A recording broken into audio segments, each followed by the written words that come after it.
हमारी कनेडियन घड़ी ने सुबह के 10:30 बजा दिए। इस वक्त स्टॉकहोम में तो शाम के 4:30 और गालिबन हिंदुस्तान में रात के 9 बजा चाहते हैं। लीजिए साहब, हम लोग लाइव हो गए और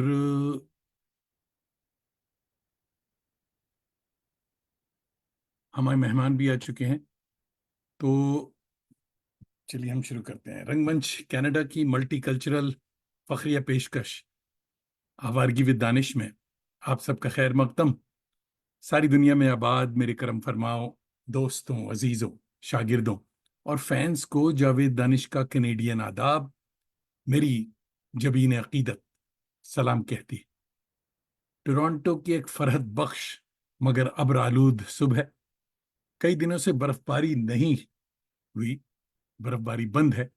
ये बात अच्छी भी है और बुरी भी कि क्लाइमेट चेंज मौसमों के साथ आंख मचोली खेल रहा है। खैर, अभी तो मुस्कुराइए कि घंटा भर के लिए सही आप जावेद दानिश के साथ होंगे। आज आपकी मुलाकात एक सीजन्ड यानी कोहना मश्क ट्रांसलेटर और ब्रॉडकास्टर से हुआ चाहती है, जो पिछले 25 साल रेडियो डेनमार्क से मुंसलिक रहे हैं। सहाफत में भी बकौल यूसुफी आपका हमल दखल काफी संजीदा रहा है। गुजरांवाला के मोहतरम नसर मलिक 1972 में डेनमार्क के हलीम और शमीम शहर कोपेनहेगन में मुकीम हैं। आप 5 किताबों, अफसाने और नसरी नज्म के खालिक हैं।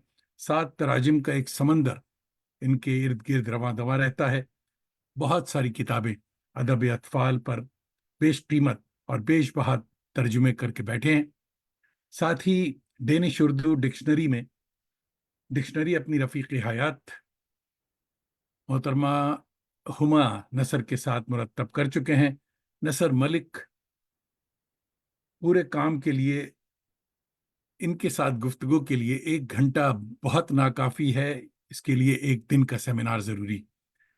आइए मोहतरम का इस्तकबाल सलीम अहमद के एक शेर से करते हैं। कोई नहीं जो पता दे दिलों की हालत का, कि सारे शहर के अखबार में खबर ही नहीं। वेलकम टू हवारगी विद दानिश 171st एपिसोड। मोहतरम जिगर नसर मलिक भाई, आदाब मिजाज गरामी। आदाब और जनाब जवेद भाई साहब, आपसे रूबरू ऑनलाइन आज ये मुलाकात कमोबेश 5 साल बाद हो रही है। पिछली हमारी मुलाकात दिल्ली में हुई थी, जब आप वहाँ आर्मी उर्दू कॉन्फ्रेंस में मेहमान खुसूसी थे, और उससे कमोबेश 36 वर्ष पहले हमारी मुलाकात स्टॉकहोल्म में हुई थी। तो बिल्कुल। उन तमाम मुलाकातों की तजदीद नौ करते हुए आज हम आपके रूबरू हैं। बहुत नवाजिश मेहरबानी आप। नवाजिश करम। तो इससे पहले कि हम अपनी पुरानी मुलाकातों में गुम हो जाएं, आइए पहले कुछ आपकी नादिर तस्वीरें शेयर करते हैं, दोस्तों को दिखाते हैं और उसके बाद बातें आगे बढ़ेंगी। तो लीजिए जनाब।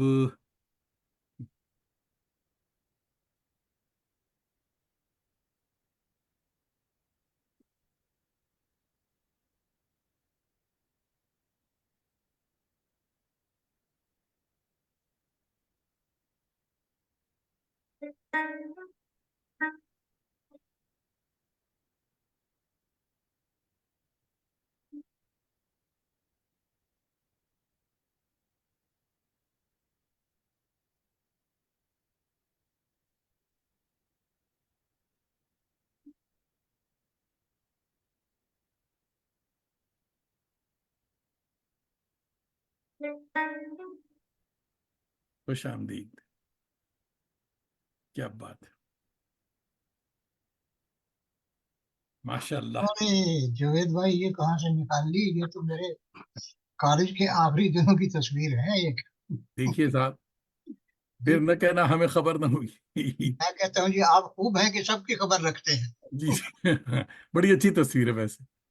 हाँ, ये हमारी वेबसाइट की, मेरी जो वेबसाइट है, ये उसका बैनर है।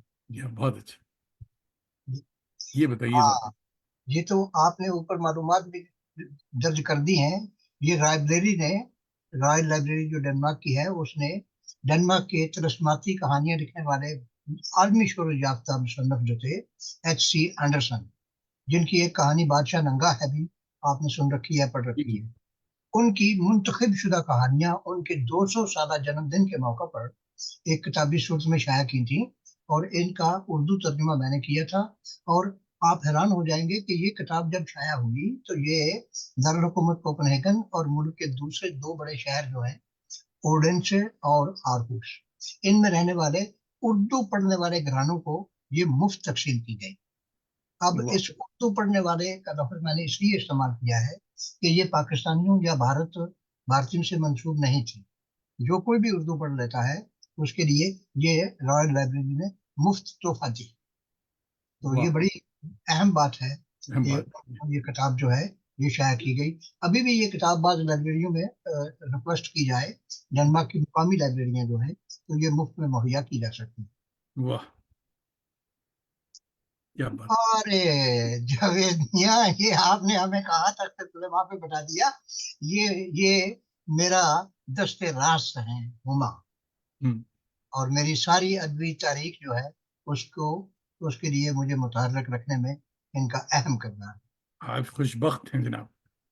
ये सब आपकी दुआएं हैं।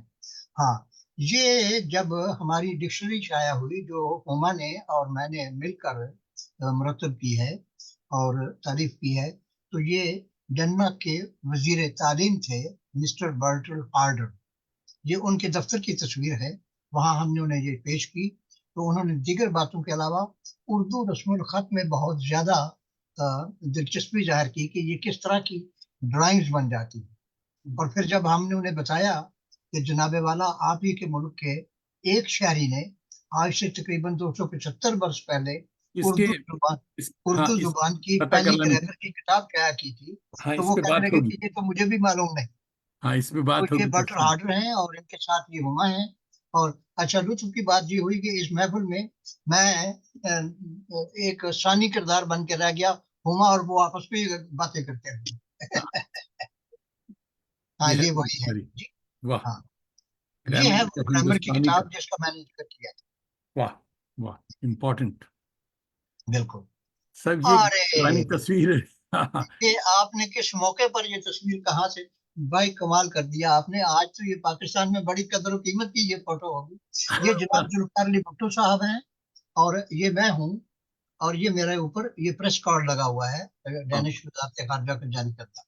और वाह। मैं उनकी तस्वीर ले रहा हूँ। दरमियान में ये जो जंगला लगा हुआ है, इसके पीछे हजारों पाकिस्तानी थे जो उनको खुशामदीद कहने के लिए कोपनहेगन के एयरपोर्ट पर आए, लेकिन बदकिस्मती से वो वहां नहीं जा सकते थे जहां तक आपके इस दोस्त की परवाज थी। वाह वाह वाह, वंडरफुल, बहुत अच्छी तस्वीर। मैं समझा भुट्टो साहब आपकी तस्वीर ले रहे हैं। अगर अगर वो ले लेते तो बड़ा अच्छा होता, लेकिन ये उन दिनों की बात है जब आप देख लीजिए कि वीर जवान था। हाँ। वाह। हाँ, ये किताब जो है जावेद भाई, अपनी लाडली डैनिश बच्ची के नाम महात्मा गांधी के मोहब्बतनामे, ये एक रिसर्च प्रोजेक्ट था मेरा अपना, जिसमें हुमा मेरे साथ साथ थी। और इसमें मेरे भाई असद मलिक जो थे वो भी मेरे बड़े मुआवन रहे। ये महात्मा गांधी जी के वो खतूत हैं जो उन्होंने, यहाँ दरअसल तीन लड़कियां थी जो वहां रहती थी, लेकिन एक जो थी उसको महात्मा जी ने एक खत लिखा, पहला खत जो उसके नाम आया, तो उसके उसमें उन्होंने लिखा कि if you don't mind allow me to call you my daughter. ये वाह कदीम अंग्रेजी रस्मुल खत में, अंग्रेजी में ये हाथ से लिखे हुए खतूत हैं। वाह। तो ये किताब जो है ये वहां से शाया हुई, अंजुमन तरक्की उर्दू हिंद दिल्ली से। और ये हमारे देवताओं का सवाल, ये एक डैनिश बड़े ही मारूफ फलसफी, शायर, अदीब और नकाद हैं, विली स्वंसन। ये उनकी किताब है एक, रॉग्नरोक। ये उसका उर्दू तर्जुमा है।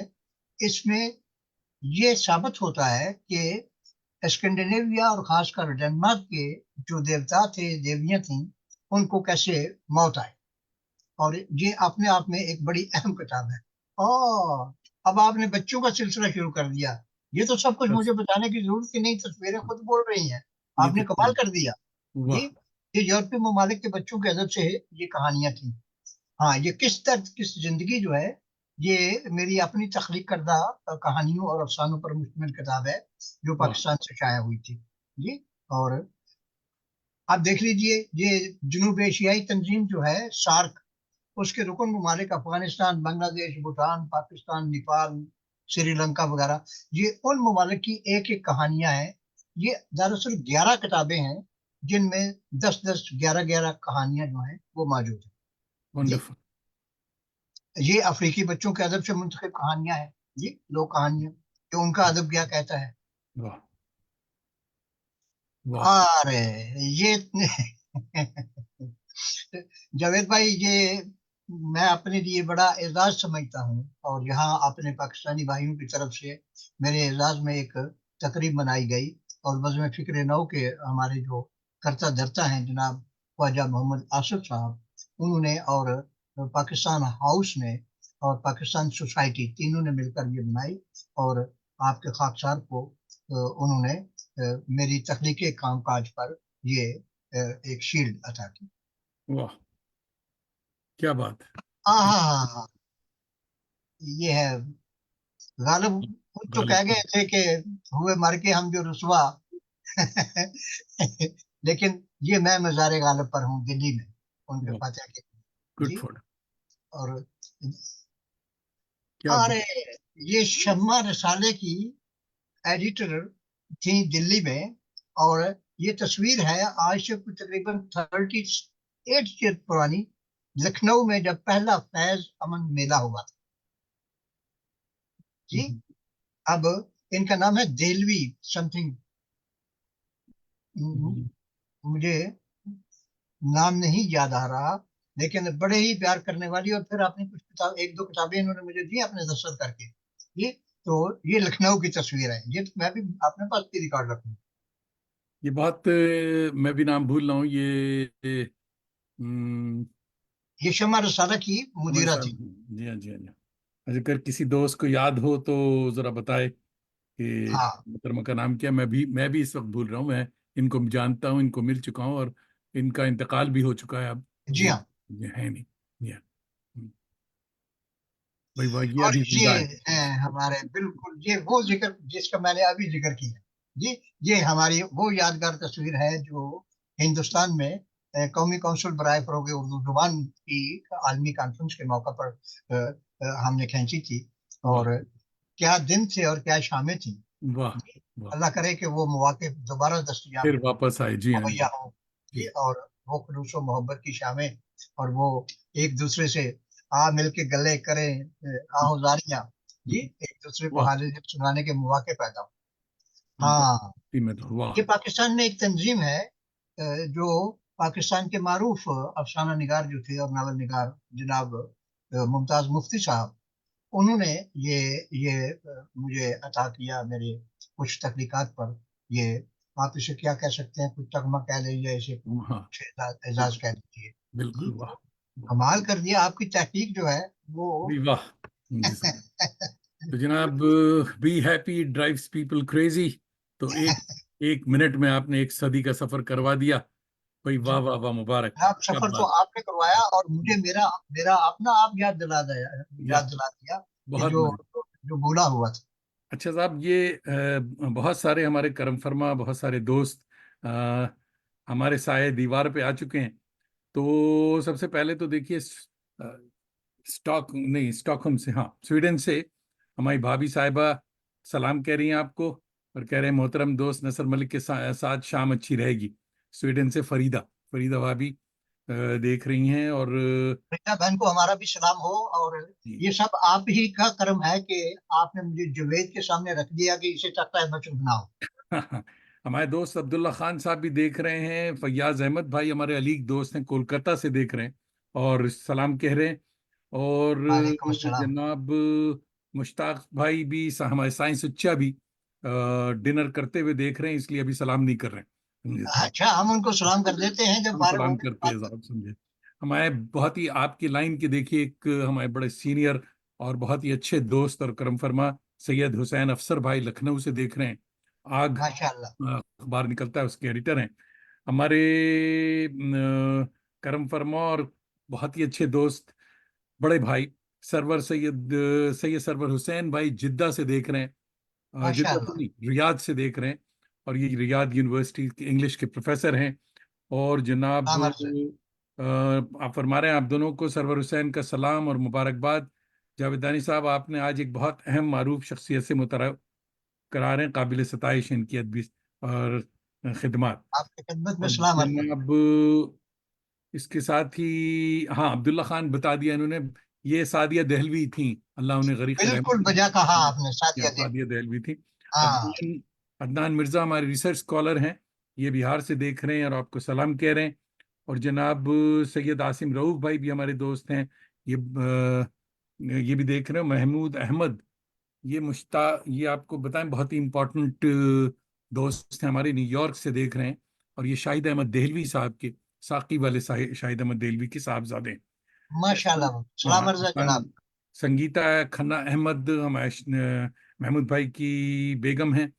संगीता भाभी देख रही न्यूयॉर्क से और आपको आदाब माशाल्लाह। कह रही हैं।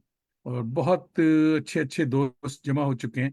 मगर वो दोस्त जो ये नहीं लिख रहे हैं कि वो कहाँ से देख रहे हैं, मैं उनका नाम नहीं बताता। मुश्ताक अहमद भाई, क्योंकि हम इन्हें जानते हैं पर्सनली, ये दरभंगा से देख रहे हैं और सलाम कह रहे हैं। माशाल्लाह। शोएब मलिक भाई कश्मीर से देख रहे हैं और शोएब आदाब कह साहब को बहुत बहुत सलाम हो। जी, जम्मू और कश्मीर की जम्मू सर्दी और जो है कश्मीर, हाँ उसमें जी, हाँ जी, हाँ। उनके गर्म जज्बात हमारे लिए हमारा हौसला बढ़ाते हैं। बिल्कुल बिल्कुल, मुश्ताक भाई कह रहे हैं मैं बिल्कुल मौजूद हूँ जी, बिल्कुल बिल्कुल। जी, आ, आपकी मौजूदगी ही से तो रंग आता है। हाँ, तारा इकबाल साहिबा हमारी बहुत ही अच्छी बड़ी शायरा हैं और ये बरेली से देख रही हैं। और जरताब गजल देख रही हैं कोलकाता से, ये भी अच्छी शायरा है हमारी। तो माशाल्लाह। जनाब काफी दोस्त जमा हो गए। मोहम्मद उसामा दोस्त हमारे हैं, ये उड़ीसा से देख रहे हैं, आपको दुआएं दे रहे हैं कि अल्लाह सलामत रखे। अल्लाह और सबको सलामत रखे। हमारे सीनियर दोस्त एक सैयद हसनी भाई देख रहे हैं, मुशर्रफ हसनी, या सैयद हसनी भाई, ये टोरंटो से देख रहे हैं, जी हाँ। और माशाल्लाह। जनाब मलका नसीम साहिबा, बड़ी अच्छी शायरा हमारी, जी, जयपुर से देख नाम रही सुना है। हैं जी साहब। और इसी तरह काफ़ी दोस्त आए हैं, मगर वो सारे दोस्त प्लीज़ ये ज़रूर लिखें कि आप कहाँ से देख रहे हैं और हम बात आगे बढ़ाते हैं। काफ़ी दोस्त जमा हो चुके हैं। तिबला हुजूर वाला, ये गुजरांवाला आपका आबाई शहर पहलवानों और कुश्ती के लिए मशहूर है। तो बचपन कैसा गुजरा, कभी पहलवानी की आपने या नहीं की? नहीं, इस अखाड़े में तो हम नहीं उतरे। और अच्छा अब वहाँ उसका ये तशख्खुस जो था किसी जमाने में, वो भी आहिस्ता आहिस्ता मध्यम पड़ता जा रहा है। अच्छा अब वहाँ पर चिड़े खाने का बड़ा रवाज अच्छा अच्छा। है। और अच्छा बड़े बड़े लोग जो हैं वो वहाँ पर चिड़िया चिड़िया खाने के लिए आते हैं और बड़े लजीज खाने बनते हैं। गुजरांवाला वैसे तो आपको पता है सनती शहर है, जी, लेकिन इल्म और अदब के लिहाज से ये बहुत अहम शहर है बहुत पंजाब। तारीफ है, बहुत। हाँ, हमारी अमृता प्रीतम जो थी ये वो भी गुजरांवाला, यहीं की बेटी है। जी हाँ, जी हाँ, जी जी, हाँ। और वो भी यहीं से ताल्लुक रखती हैं। और दूसरा, पंजाबी अदब में, उर्दू अदब में एक बराबर हिस्सा है गुजरांवाले का। अगर नामों की मैं फहरिस्त पेश करूं तो बहुत तवील हो हाँ, जाएगा। बहुत तवील, जी हाँ, जी हाँ, जी हाँ, हाँ। अगर शामिल सिर्फ इतना याद दहानी के लिए करवा दूं कि मौलाना जफर अली खान हरचंद के वो तहसील वजीराबाद से ताल्लुक रखते थे, लेकिन जिला गुजरांवाला था। और गुजरांवाला से हमें उन पर बहुत फख्र है। जी, मजीद लाहौरी जिनका नमकदान बहुत मशहूर, बहुत बहुत। मेरे मुझको दाता दिला होगा तेरा भला उनकी नज्म है। बहुत मशहूर। बहुत खूबसूरत नज्म है। और उनकी एक और नज्म है, सच तो ये है कि खुशामद से खुदा राजी है। हाँ हाँ हाँ हाँ, क्या हाँ, बात, वाह वाह, वो भी गुजरांवाला के क्या सच्चाई है, वाह बहुत वाह वाह। जनाब अलीजा नजफ हमारी बहुत ही एक्टिव, बहुत ही मसरूफ और मारूफ जर्नलिस्ट भी हैं, राइटर भी हैं। अलीजा नजफ देख रही हैं सराय मीर आजमगढ़ से और आपको सलाम माशाल्लाह। कह रही।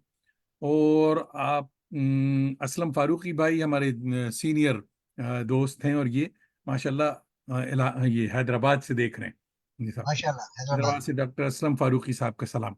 तो वालेकुम अस्सलाम साहब। गुजरांवाला की एक और चीज़ बहुत मशहूर है, गुलाब जामुन। तो साहब ऐन नौजवानी में गुलाब जामुन छोड़कर आप हिजरत आपने कब की और क्यों की? हम्म, जावेद भाई, डेनमार्क आने से पहले यानी 1972 से पहले मैं पाकिस्तान के मुख्तलिफ अखबारात में काम करता रहा। तो मेरी इब्तदा जो थी वो अखबार खातिन कराची से हुई। उसके बाद मैं पंजाब चला आया और पंजाब में रोजगार के सिलसिले में इधर उधर भटका जरूर, लेकिन मेरी बदकिस्मती मेरे साथ पता नहीं क्यों चिमट गई। वो ये कि आपने तो मुझे देखा है, मैं आपके शाने के बराबर भी नहीं हूँ।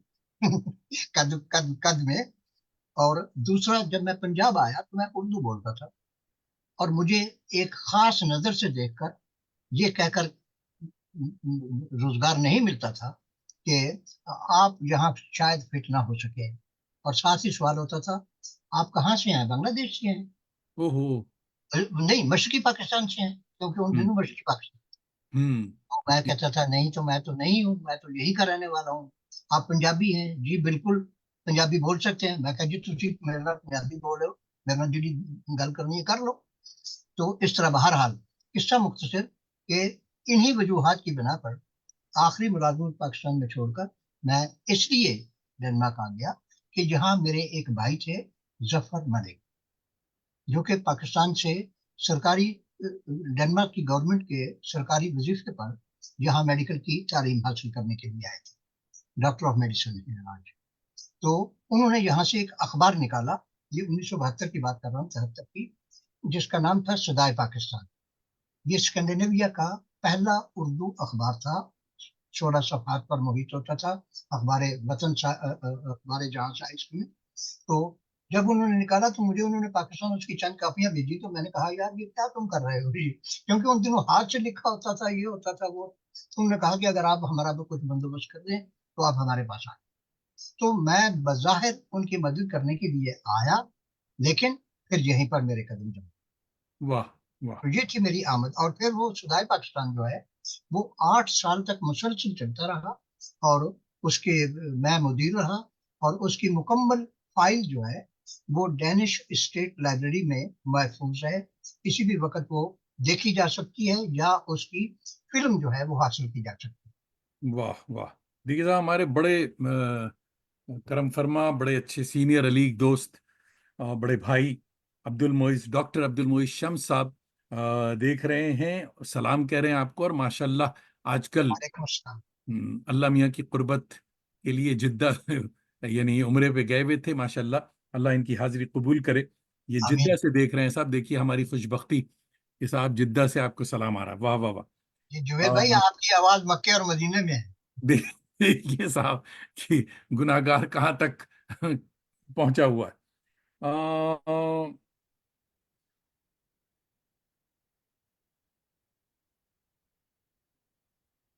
देखिए महमूद अहमद भाई हमारे फरमा रहे हैं कि इनकी बेगम संगीता कह रही हैं कि मैं भी घरना वाला से हूँ, हाय सरसों का साग और मक्की की रोटी। गुजरांवाला से। जी हाँ, गुजरांवाला से ही हैं। जी हाँ, ये हाँ लिखने में इन्होंने गलती की क्योंकि महमूद भाई अब न्यूयॉर्क में रहते हैं। तो जी, अ, गुजरांवाला गुजरांवाले से थे। अगर आप हैं, और हाँ। मुझे, मैं अगर गेस करूं, और अगर आपने गुजरांवाला के मुदाफाती इलाके देखे हैं, तो जब सरसों होती है तो पूरे इर्द गिर्द में येलो फूल जो है हाँ, वो फूल। खिले होते हैं, वाह सर्द फूल होते हैं। वाह और वाह। फिर आपको याद दिला दूं, क्या नाम बताया आपने संगीता। हमारी संगीता। हमारी भाभी का? संगीता भाभी। संगीता भाभी। आप बासमती चावल के लिए गुजरांवाला का इलाका बहुत मशहूर है जी हाँ जी हाँ जी हाँ। जी। और हम्म। गन्ने की पैदावार के लिए भी। वाह वाह। और आपके आबाओ अजदाद अगर सीधे गुजरांवाला शहर से ताल्लुक रखते हैं, तो फिर तो वो बहुत सी पुरानी यादें आपको याद दिला सकते होंगे, जो हमारे सिख भाइयों ने वहां पर कायम की। जी, महाराजा रंजीत सिंह जो थे, वो उनका मकान जो है, उनकी हवेली जो है, वो भी वहीं पर मौजूद है। उनकी पैदाइश भी देख लीजिए। वाह, ये बड़ी इंपॉर्टेंट खबर साहब। अच्छा साहब, किबला ये आप अब तो आप हिजरत करके आ गए, मगर जरा सा पीछे चलते हैं कि ये उर्दू का डंका आपके डेनमार्क बल्कि स्कैंडिनेविया में कब से बज रहा है? जरा तारीख की झलकियां दिखाएं। आ, जी,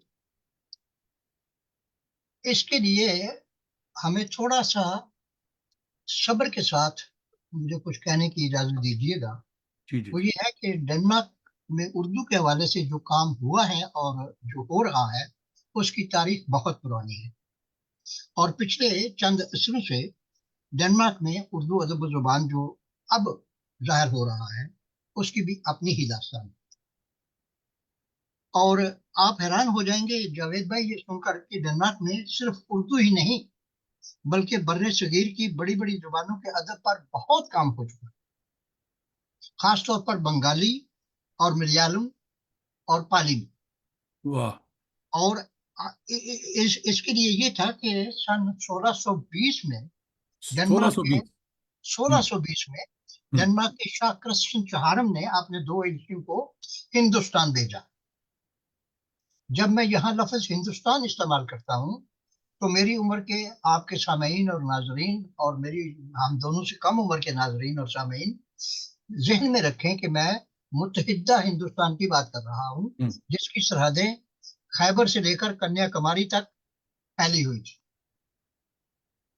आज के हिंदुस्तान की बात नहीं हो रही, ये हम्म मुत्तहिदा हिंदुस्तान की बात हो रही।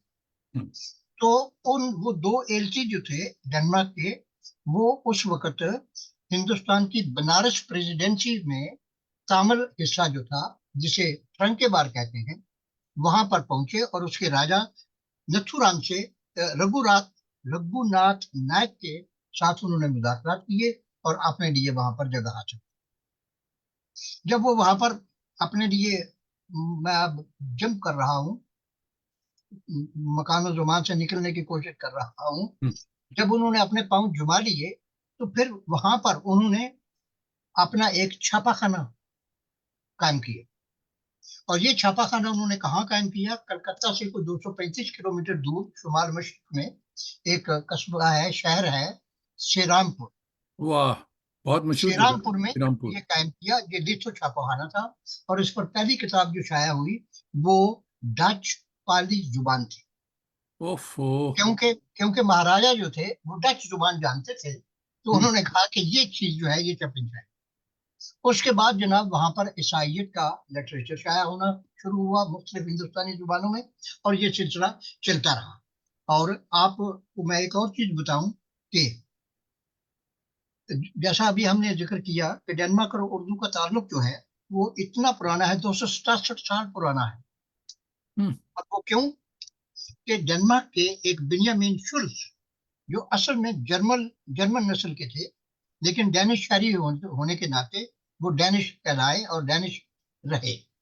वो एक ईसाई मुबल्लग थे और मशरकी जुबानों के माहिर थे। उन्होंने सन 1741 में इब्तदाई तौर की एक हिंदुस्तानी ग्रामर की किताब शाया की। ये हिंदुस्तानी ग्रामर की किताब मैं इसलिए कह रहा हूँ, इसे उर्दू में नहीं कह सकता क्योंकि उस जमाने में उर्दू का तो वजूद ही नहीं था। जो जुबान थी वो हिंदुस्तानी कहलाती। ओहो। हम्म तो वो किताब उन्होंने सन 1741 में शाया की। अभी आपने दिखाई भी है, पता नहीं कहाँ से आप वो उसका हम्म टाइटल ले आए, वो आपने दिखाई भी है। इस किताब का लातीनी नाम जो था वो था ग्रामाटिका हिंदुस्तानी का।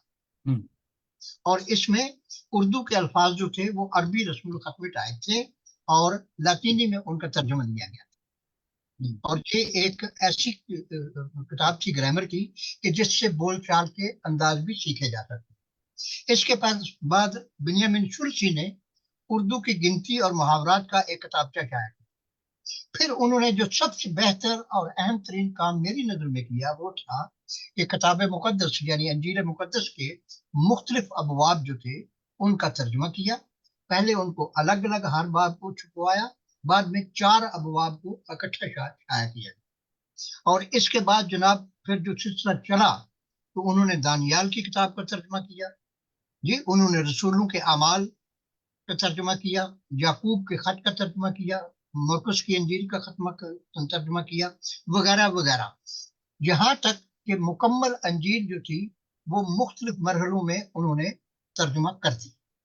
और ये सारी चीजें जो मैं आपको अर्ज कर रहा हूँ ये शायाशुदा हालत में, और उनके दस्ती जो मिनुस्क्रिप्ट हैं, जो मसवदा जात हैं, वो यहाँ की डैनिश हॉल के किर्क यानी अवामी गिरजाघर के अजायब घर में मौजूद है और वाह। देखे जा सकते। ये एक हिंदुस्तान का ऐसा सरमाया है, हिंदुस्तान क्या पूरे हिंदुस्तान का, पाकिस्तान, हिंदुस्तान, बांग्लादेश का एक ऐसा सरमाया है जो उनकी लुगत की, उनकी एक अहम तरीन जुबान की फरोगो आयात की निशानदेही करता है। अब इसी तरह एक और डेनिश मसीही मुबल्लिग थे, उनका नाम था अवरास एबल। उन्होंने सन 1782 में, जवेद भाईजान, 1782 में उर्दू की एक फरहंग मुरतब की। और इसकी सबसे बड़ी खूबी ये थी कि ये उर्दू जुबान की फराहम होते हुए या हिंदुस्तानी जुबान की फराहम होते हुए ये पहली किताब थी बर्र सगीर की जुबान में जो कोपनहेगन डेनमार्क से चाया।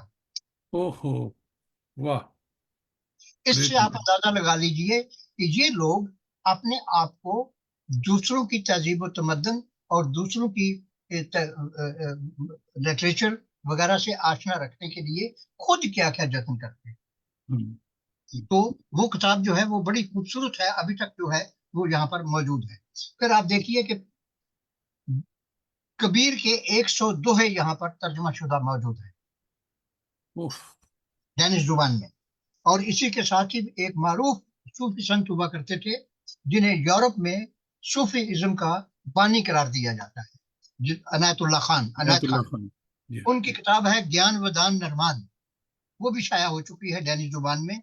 इसके अलावा शाह अदरीस की किताब है सूफिया पे, जिसका नाम है दास्तान सूफिया व दरवेश।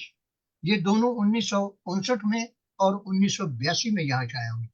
हम्म, और अगर आपकी समाज में मैं बोझ न पढ़ूं बनूं तो फिर मैं कुछ और भी बताना चाहता हूँ। वो ये है कि शायद आइंदा कभी मौका ना मिले कि बर्र सगीर की कम से कम 15 मुख्तलिफ जुबानों का अदब डेनिश जुबान में मौजूद है। और ये काम सन 1800 से लेकर अब तक किया जा चुका हम्म, है। इनमें से उर्दू अदब के हवाले से शायरी सर फहरिस्त है, और जिन शुरा का कलाम डेनिश जुबान में तर्जुमा किया गया है उनमें आखिरी ताजदार हिंद बहादुर शाह जफर, सैयद मोहम्मदी मीर सूज, अश्क, दुल्हन बेगम, मैनाई, गालिब, इकबाल, सैयद मोहम्मद हैदर बख्श, कमालुद्दीन हुसैन शाह, मोमन, गुलाम हमदानी, मुशाफी, मीर हसन, मीर इंशाअल्लाह खान, मीर तकी मीर, अब्दुल्ला याया, खान शाह वली खान, मीरा जी, अमीर खुसरो, बाबा नानक, कालिदास, बुल्ले शाह, शाह लतीफ, अब्दुल लतीफ भटाई जिनका नाम है, बाबा रहमान, खुशहाल खान खट्टक का कलाम शामिल। वाह। आजकल मैं रहमान बाबा का कलाम पढ़ रहा हूँ जो बड़े ही अजीबोगरीब उन्वान के नाम के साथ उनका कलाम छाया हुआ है। किताब दूर पड़ी है वरना मैं दिखा देता। हम्म, उसका नाम है ए चांद उबर और चमक। हम्म, हम्म, बहुत खूबसूरत। तो ये सारी चीजें जो हैं आप हैरान हो जाएंगे कि हमारे आज के नौजवान लोग जो हैं खुद हम भी इनमें से बाद शुरा का नाम तक नहीं जानते, नहीं जानते। लेकिन ये लोग उनके नाम से जानते हैं। इकबाल की बच्चों के लिए जो नज़्में हैं 5, वो यहाँ पर 1952 में तर्जमा हो गई। उफ, गुड। अंदाजा, टैगोर की तमाम किताबें यहाँ पर तर्जमा है। हम्म, और टैगोर की कई किताबों पर आगे आ जाएगा जिक्र। डॉक्टर वजीर आगा की तवील नज़म है आधी सदी बाद, उसका मैंने डेनिश में तर्जुमा किया है। इसके अलावा मुझे कहा जाता है कि ये क्यों करते हो, लेकिन मैं कर जाता हूँ।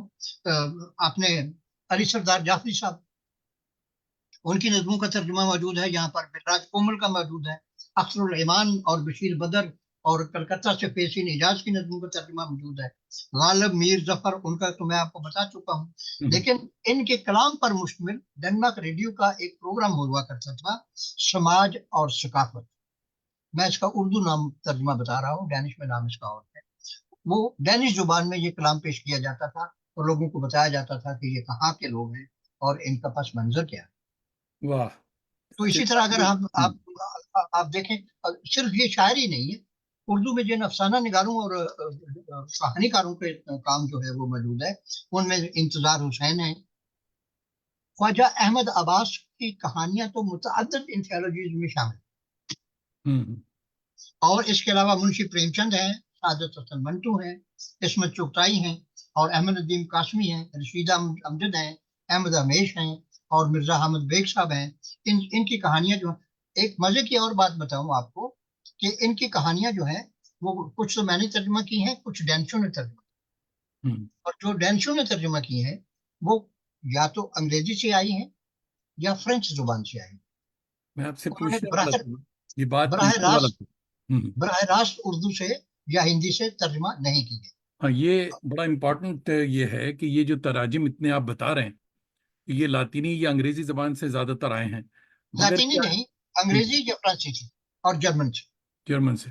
तो ये स्कैंडिनेवियन जो दीगर जबान है, क्या डायरेक्ट उर्दू में वहां से तर्जुमा हुआ है या ये वाया इंग्लिश ये हुआ?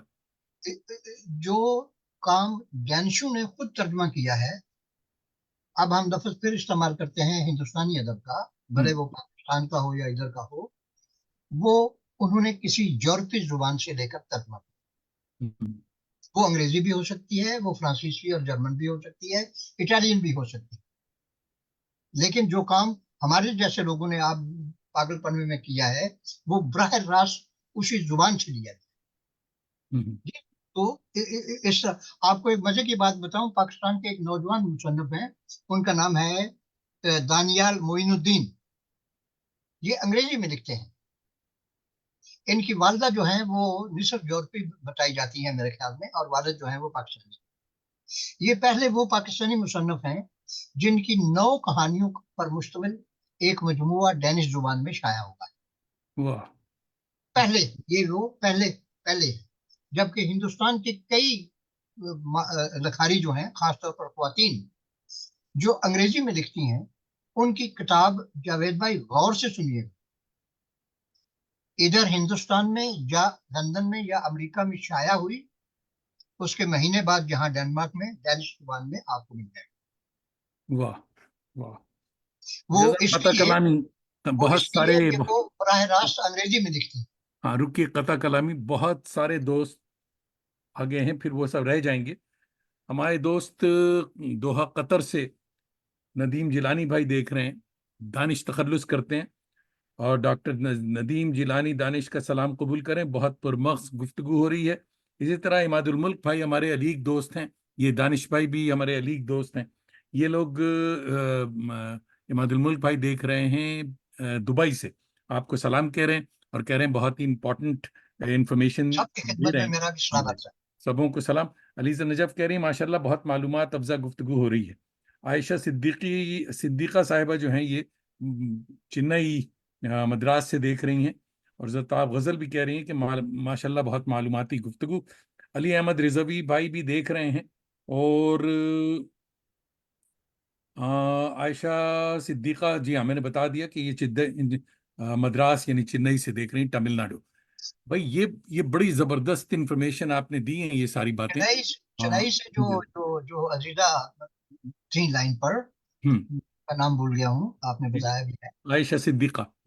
आयशा सिद्दीका साहब से गुजारिश करूंगा कि अगर वहां पर आपके यहाँ जो पर्चा निकलता है दी हिंदू, बहुत मशहूर है जी। बहुत मशहूर है, उसमें जाकर आप नसर मलिक डेनमार्क ट्रेस करें, तलाश करें, तो आपको यही किताब जो आपने जावेद भाई ने जिसका टाइटल दिखाया है, महात्मा गांधी के मोहब्बत नामे एक डैनिश लड़की के नाम, उस पर आधे पेज से के करीब तबसरा मिलेगा आपको।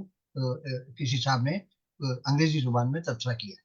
और अच्छा। अपने महात्मा गांधी जी के जो पोते हैं, गोपाल कृष्ण गांधी, उनके बड़े खूबसूरत अल्फाज हैं इस किताब के बारे में। वाह वाह। हमारे मोहम्मद राबी अलवी ये सलाम आपको पहुंचा रहे हैं, मगर कहाँ से देख रहे हैं उन्होंने ये नहीं लिखा। तो भाइयों वालेकुम जरूर ये सलाम। बताएं कि आप कहाँ से देख रहे हैं। सैयद आसिम रऊफ भाई बताया था हमने, गोरखपुर से देख रहे हैं और आपको सलाम कह रहे हैं। और माशा। जनाब अब्दुल्ला खान भाई हमारे बड़े अच्छे दोस्त हैं, ये मुंबई मुंबई से देख रहे हैं। अब्दुल्ला भाई की का नॉवेल जो है वो पटना ब्लूज बहुत मशहूर है। माई अमेरिकन एजेंट इज बता रहे हैं कि my American agent is also trying to get my first novel published in Denmark, a couple of editors have shown interest. It is really interesting to observe that Danish might be they will be interested in a novel about working class Bihari Muslim. जी जरूर, हमारी we दुआएं। Wish you very good luck sir. मेरी और अगर मेरी- हमारे लायक कोई खिदमत हो तो जरूर बताइएगा। जी बिल्कुल। तो दोस्तों हम इसी आपके तरह नावल के बताइए, मुंतजर हैं। बताइए आपके कहाँ से देख रहे हैं, हम आपके मैसेजेस भी बताते रहेंगे। बड़ी गंभीर बातें हो रही हैं, इसलिए बीच बीच में मैसेज लेना अगर छूट जाए तो माफ कीजिएगा। वैसे भी मैं चश्मा लगाता हूँ, तो कहीं कहीं बात छूट भी सकती है। भाई आपने ये तो बताया, ये तर्जुमे का मामला जबरदस्त था और कहाँ से कहाँ तक आपने पहुंचा दिया। मगर ये बताइए कि क्या इस तरह इन लोगों ने, यानी डेनिश कलमकारों ने डेनिश से उर्दू में तर्जुमा किया, यानी वो उर्दू में उन्होंने कुछ काम किया जी उर्दू बिल्कुल। से? जैसा कि मैंने आपसे अर्ज किया कि बेंयामिन शुल्क ने जो काम किया, वो तो उर्दू में लिखा, उन्होंने जो कुछ भी लिखा, लेकिन उर्दू का अगर मैं समझ रहा हूँ आपका सवाल, कि उर्दू डैनिशों ने अगर कोई उर्दू में उर्दू में कुछ लिखा लिखा, हो, जी हाँ, उर्दू में तो काम किया। ऐसा अभी तक कोई चीज सामने नहीं आई। लेकिन एक चीज है कि हिंदुस्तान में रहने वाले कुछ पादरी जो थे और कुछ दीगर मुबल्लिगीन जो थे, जो सैरामपुर में जिनका ट्रंकेबार में, अगर आप कभी जाएं वहां पर, तो वहां पर गया अभी हूँ। तक, हाँ वहां पर अभी तक ये डैनिश बाकियात जो हैं ये बाकी हैं हाँ, है, जी। हाँ जी हाँ। इनका चर्च है वहां पर, इनका चर्च बहुत कब्रिस्तान है खूबसूरत। वहां पर, हम्म। और इनके नाम पे स्कूल बने हुए हैं वहां जी पर, हाँ। कॉलेज बना हुआ है, डिस्पेंसरी बनी हुई है। और आपको एक और चीज बताऊं कि इन सब डैनिश बाकियात के तहफ़्फ़ुज़ के लिए हर साल डैनिश गवर्नमेंट जो है वो कम से कम 5 मिलियन क्रोनर अपने सालाना बजट में मुख्तस करती है। ओहो, ओहो, वाह। ये है हमारे यहाँ इन कौमों का अपने असासे को और अपने असासे को संभाल कर रखना। जबकि हमारे यहाँ जो है, गिरा दो और जला दो। हम्म। हम्म। आज हम देख रहे हैं कि क्या हो रहा है, लेकिन हम उस पर बाद में बात अभी करेंगे। बाद में, हाँ, उसकी तरफ हाँ, मुझे बड़ी अच्छी तो गुफ्तगू चल रही है। वहां पर दो पादरी थे जिन्होंने डैनिश, लेकिन उस जमाने की हिंदुस्तानी में शायरी की। हम्म। अगर उनकी शायरी के कुछ मुसव्वदा जात जो हैं, हाथ के लिखे हुए, वो यहाँ पर मौजूद हैं। मेरी कोशिश है कि वो किसी तरह से मुझे मिल जाए, क्योंकि अब उनके कॉपीराइट्स नहीं रहे, वो हम्म। तो खत्म हो चुके हैं जी। हम्म। मेरे एक दोस्त हैं जो मेरे साथ स्टेट लाइब्रेरी में काम करते थे, तो वो भी कोशिश कर रहे हैं कि वो अगर मिल जाए, तो वो कोई 8-10 गीत नुमा गजलें हमें मिल सकती हैं। तो यहाँ पर ये काम जो है, ये अभी नहीं है कि तब डैनिश उर्दू सीखना शुरू या उर्दू में ल- लिखना शुरू। भाई, कलोनियलिज्म की जरूरत कहें या इसका कमाल कहें, कि डच हो या ब्रिटिश, तर्जुमे पर इनकी खिदमत से इनकार नहीं किया जा सकता। तो ये जरूरत सिर्फ यानी क्या इसको कहेंगे आप, क्या कमेंट करेंगे कि ये कलोनियलिज्म वाले ये क्या कर रहे थे कि 17वीं सेंचुरी में जाकर के उर्दू में किताबें लीथों पे आ रही हैं। तो ये एक सिर्फ तो एक तो इनका ये मुद्दा ये था कि ये अपने माफियूज जमीर को आप तक, वहां के लोगों तक कैसे पहुंचा कैसे सकते। पहुंचा है, हाँ। और ये चीज इसी वजह का बायस बनी कि इन्होंने अपने दीन के फरोग के लिए ये काम जो है खुद संभाला, और तराजुम के लिए जुबानें सीखी, और उन तराजुम के जरिए फिर इन्होंने, आप देखें शुमाल मगरबी हिंदुस्तान जो है, उस वक्त ईसाइयत का गढ़ था इधर, तूफान आया हुआ था जी, सैलाब आया हुआ था ईसाइयत का, मसीहियत का, और ये सब इन्हीं की बदौलत फैला। लेकिन उसके बाद बरतानिया ने जो कोशिश की, चर्च ऑफ इंग्लैंड ने जो जो कोशिश की, वो भी फरामोश नहीं करनी चाहिए। लेकिन बिल्कुल। इब्तदा जो है वो पुर्तगालियों से हुई, वलंदेजियों से हुई, जिन्हें हालैंड के बाशिंदे कहा जा सकता है, और फिर डेनमार्क ने तो उसमें ठप्पा लगा दिया, टप्पा और बाकी रही सही डच। कसर जो थी वो उन्होंने निकाल दी। और अब जो कुछ हो रहा है, अब हमें रिवर्स करने की कोशिश की जा रही है कि आप अपने असल की तरफ वापस आए। हम्म। आप समझ रहे हैं मैं क्या कह रहा हूँ। बिल्कुल, बिल्कुल। अच्छा साहब, एक्सक्यूज मी। सारे वो उमराव जान की महफिल हो या मुगलिया इश्क, अंग्रेज अफसरों ने तो खास उर्दू पर सैकल किया और सुना। कुछ साहब किताब शायर भी हुए हैं। आपके यहाँ कोई ऐसी इश्क की दास्तान उर्दू में मौजूद है?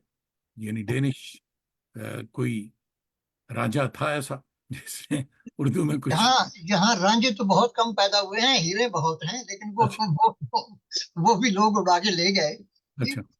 जावेद भाई, मैं इससे पहले कि आगे आपको बताऊं कि यहाँ ऐसी कोई दास्तानें हैं, मुझे अभी याद आ रहा है कि हजूर आपने जिस तरह से डेनमार्क का दौरा करते हुए अपनी पहली शायर किताब आवारगी में हाँ, हाँ, हमारे शहर का जिक्र किया है, कोपेनहेगन, बिल्कुल। वो लाजवाब कर दिया आपने। उस जमाने में ये 79 की, 79-80 की बात। जी। और और जिस तरह से वो तो बिल्कुल मंजूम किस्सा बनता है। और यकीन कीजिए कि वो उन बड़े बड़े नामी सफरनामा निगारों से कहीं आला वो चैप्टर है कोपेनहेगन के मतलब जो आपने लिखा है। ये आपकी तारीफ बहुत नहीं कर रहा, पसंद। नहीं, क्योंकि मेरी बहुत। याददाश्त जो है वो अब जरा, और आजकल मैं निकोटीन से परहेज कर रहा हूँ जी, पिछले 6 माह से कुछ सिगरेट नहीं पी रहा। हाय तो हाय। इसलिए हाँ, इसलिए जरा बात बाद में याद आती है। अच्छा लेकिन वो अच्छा। भी बहुत काबिल चीज है, और आपने जिस तरह हमारे शहर को याद किया, हमारे वतन सानी को याद किया, उसके लिए हम आपके मशहूर हैं। मैं कई जगह पर उसका रेफरेंस देता हूँ जी। तो यहाँ पर ऐसी कोई दास्तान जो है वो मौजूद नहीं, लेकिन असातीरी कहानियां जो है उनमें ऐसी बातों का जिक्र मिलता है है कि जी। किसी ने किसी से मोहब्बत की और किसी ने कुछ किया, लेकिन खास तौर पर कुछ ऐसा नहीं। शहजादे शहजादियों की कहानियां जो हैं वो मिल जाती हैं, जो कि असल हैं, लेकिन उनको हकीकत के रूप से इस तरह अलग कर दिया गया है कि वो एक तिरस्माती कहानी सुनाई दे या एक समाजी कहानी का किरदार दिखाई दे। ऐसी कोई चीज नहीं है। बहुत से दोस्त जो आज भी देख रहे हैं, इनमें से अक्सर को शायद ये नहीं पता हो कि बहुत लोगों को फिक्र होती है कि भाई ये सवाल उठता है कि आवारगी विद दानिश क्यों। तो मैं फिर से लोगों को बताया हुआ है, बहुत से दोस्त तो जानते हैं कि आवारगी दरअसल मेरे सफ़रनामे का एक अवार्ड, इनाम याफ्ता सफ़रनामा आवारगी हमारा था, 80s का। उस जमाने में जवान जो थे वो हिंदुस्तान से यूरोप और अमेरिका का सफर नहीं करते थे। मैं गालिबन पहला मेरे ख्याल में मजनू था जो कि कलकत्ते से निकल के पूरे यूरोप अमेरिका का सफर किया था हमने, और आवारगी सफरनामा लिखा था, जो कि जिसकी रेफरेंस हमारे दोस्त कुछ कहते हैं कि कितनी देर इसकी रोटी खाओगे। तो ये वो उसी की रोटी है जो अभी तक हम खा रहे हैं कि साहब आवारगी हर शक्ल में हमारे यहाँ मौजूद है। और वाकई मुझे कोपेनहेगन बहुत पसंद आया था, पसंद है, खूबसूरत। हमने पहले लिखा भी था आपके इंट्रोडक्शन में कि हलीम शहर, कि वहाँ के लोगों में बड़ी हलीमी, और बात जो है वो बहुत झुक के करने वाले, बड़े प्यारे लोग, बहुत अच्छे लोग। तो साहब जुवेल भाई, इससे आगे हम चले। अभी आप बात कर रहे थे और हमारे दोस्त थे अमेरिका ही से शायद, जिन्होंने फरमाया कि उनका नावल शायद अनकरीब यहाँ पर आ जाए हाँ लैनिक जुबान में भी। मैं बताना चाहूंगा, ये एक किताब है, देखिए, ये डेविड की किताब। हाँ। ये कितनी जखीम किताब है, नावल है। हम्म ये एक छोटे बच्चे, उस छोटे यहूदी बच्चे की कहानी है जो पोलैंड में नाजियों के हाथों बच गया, और जवान होकर उसने खुद अपनी डायरी जो है वो लिखी। तो इस मौजू पर उर्दू जुबान में बहुत बिल्कुल नहीं लिखा गया कि वहां तो उर्दू उर्दू लिटरेचर में तो यहूदियों का नाम लेना वैसे ही हाँ। मायूब है। और फिर ये किताब जो है, इसका नाम है जुलाई के 2 दिन। ये वो मंसूबा है जिसमें हिटलर को कत्ल करने की कोशिश की गई थी। हम्म और आपको पता है कि इस पर हॉलीवुड ने एक फिल्म भी बनाई है, 2 डेज इन जुलाई। हम्म जी, हम्म। ये वो नावल है। ये डैनिश से तर्जुमा किया हुआ है। और जिनका मैंने जिक्र किया था शुरू में, H.C. एंडरसन, एंडरसन उनका पूरा मशहूर। नाम है, उनका पूरा नाम है हैंस क्रिस्टियन हम्म एंडरसन। ये उनकी कहानी है, पैदाइश से लेकर बिस्तर मरग तक। और इसका नाम है नीलाहट में सफर। हम्म जी, और ये तीनों नावल जो हैं, ये मेरे भाई असद मलिक ने किए हैं। तो अच्छा। मुझसे छोटे हैं, कह सकते हैं आपके बड़े मियाँ तो बड़े मियाँ, छोटे मियाँ सुभान अल्लाह हाँ। जी। लेकिन मेरी मुआवनत उनको रही है कि ये बहुत अच्छा। नावल है, ये शाया किए जाए। और ये डैनिश नावल हैं, पहले डैनिश नावल हैं जो उर्दू में शाया हुए हैं। और जो सबसे Great। पहले नावल शाया हुआ था, जैसे कि आपने, पता नहीं आपने कहाँ कहाँ से चीजें ये लाए, वो ये है जी। वाह। मशहूर, ये बड़ी चीज। विली स्वान का शान का नावल था, और सबसे पहला ये नावल जी। तो हमारे अगर आप हम इजाजत दें, एक जाए। आपको बताते चलें कि मुश्ताक भाई हमारे दरभंगा से, मुश्ताक भाई फरमा रहे हैं कि आपकी जलपरी लिटिल मरमेड जो है वो उसको याद कर रहे हैं। लिटिल मरमेड वाकई कोपेनहेगन मशहूर है लिटिल मरमेड के लिए। जी बिल्कुल, आपने बजा फरमाया। और इसकी कहानी जो है वो इतनी खूबसूरत है कि मैं आपको क्या बताऊं। मेरी अहलिया ने उसका तर्जुमा किया है। हम्म और हिंदुस्तान में हमारे एक दोस्त जुवेद भाई, अभी आपने जिक्र किया कि जिन दिनों बहुत कम हिंदुस्तानी आया करते थे यूरोप, इस तरह सियाह के तौर पर, उन दिनों आपने सफर किया। आपके बिल्कुल। नक्शे कदम पर चलते हुए एक और मेहरबान भी थे, जिनका मैं जिक्र करना मुनासिब समझता हूँ। बिल्कुल मुझे बिल्कुल। रब राम रहीम उनकी आत्मा को शांति दे, हरचरण चावला जी। नहीं, बड़े अच्छे दोस्त हमारे, हाँ बहुत हाँ, मुझे मालूम है। अच्छे। उन्होंने भी इसी तरह ही यूरोप का सफर किया था, और हाँ चलते चलते वो डेनमार्क से गुजरकर नॉर्वे चले गए। हाँ। और वो भी अपनी डायरी लिखते थे। और शम्मा रसाले में उनकी डायरी जो थी वो हर माह छाया होती थी। हाँ जी, बिल्कुल। तो मुझे मुझे आज वो याद आ रहे हैं। तो ये जिन्होंने जिक्र किया नन्ही जलपरी का, तो वो नन्ही जलपरी जो है वो यहाँ पर मौजूद है, और उसकी मौजूद जो है। कहानी है वो भी H.C. एंडरसन का तखयलाती, उनका एक तस्वुराती कहानी है। जिस और उसका तर्जुमा जो है वो हरचंद चावला जी की रूह को सलाम पेश करते हुए, दुआ करते हुए उनकी मग़फ़िरत के लिए उन्होंने किया था। और हम्म। उसके बाद चूंकि उन्होंने अंग्रेजी से किया था, और उन्होंने श्री रामलाल जी जो लखनऊ वाले थे, बड़े मारूफ अफसाना निगार है, हाँ कहानी बिल्कुल। निगार, उनके रामलाल। साथ मिलकर किया था। हाँ तो बिल्कुल। चूंकि वो अंग्रेजी में था, इसलिए वो हुमा ने मेरी अहलिया ने जब वो पढ़ा तो कहने लगी कि मजा नहीं आ रहा। मैंने कहा फिर मजा ले आओ, लगा पढ़ लो। फिर इन्होंने अपनी किताब शाया की, और वो किताब जो थी वो स्टॉकहोल्म से वलीद मीर साहब ने शाया की अपने पब्लिशिंग हाउस की तरफ से, नन्ही वाह। जलपरी के नाम से। हाँ। जी, तो वो वाकई बड़ी खूबसूरत कहानी है। इसी तरह उनकी और बहुत कहानियां हैं। हाँ, ये देखिए, ये है वो किताब नन्ही जलपरी। वाह। वाह। जी, नन्ही हम्म। जलपरी के नाम से। और सिर्फ यही नहीं, एक और किताब, ये और कहानियां हैं, नन्ही माचिस लड़की। हम्म। जी, हम्म। और दूसरी कहानी ये हुमा के कारनामे हैं। हम्म। ये बिल्कुल।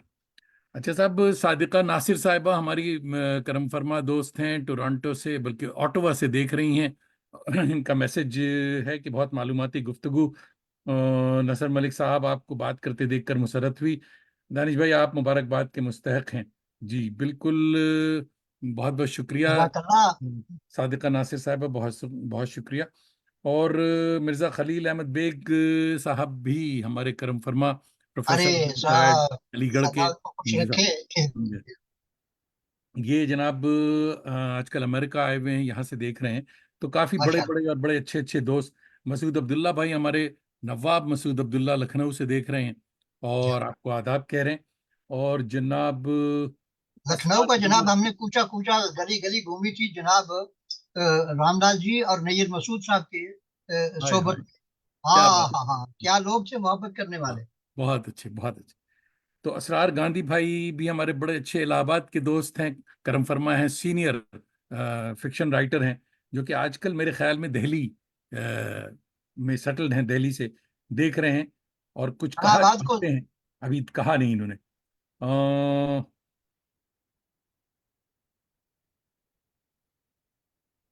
जब नसर खलील अहमद बेग प्रोफेसर साहब लखनऊ से देख रहे हैं आजकल। ठीक है माशा जनाब। तो बड़ी बड़ी अच्छी अच्छी बातें हो रही हैं, बड़े अच्छे अच्छे दोस्त। और जिन दोस्तों ने लिखा नहीं महल्ले का नाम, उनका नाम हमने नहीं बताया कि वो कहाँ से देख रहे हैं। हाँ। और साहब, कदीम तर्जुमे पे खासी बात हो चुकी, बात हो रही है, मगर उर्दू वाले आज भी तर्जुमे को सेकंड क्लास समझते हैं। आप बताएं, तर्जुमा क्यों जरूरी? देखिए, वो अगर तर्जुमा ना होता, तर्जुमानी का सिलसिला ना होता, एक जुबान से दूसरी जुबान में कोई बात कहने का तरीका ना होता, तो मुझे बताइए कि क्या हम कुरान को समझ सकते हैं? कुरान को, बिल्कुल। या किसी भी मजहबी किताब को उसके मानने वाले दूसरे जो थे वो समझ पाते? बिल्कुल। हम्म।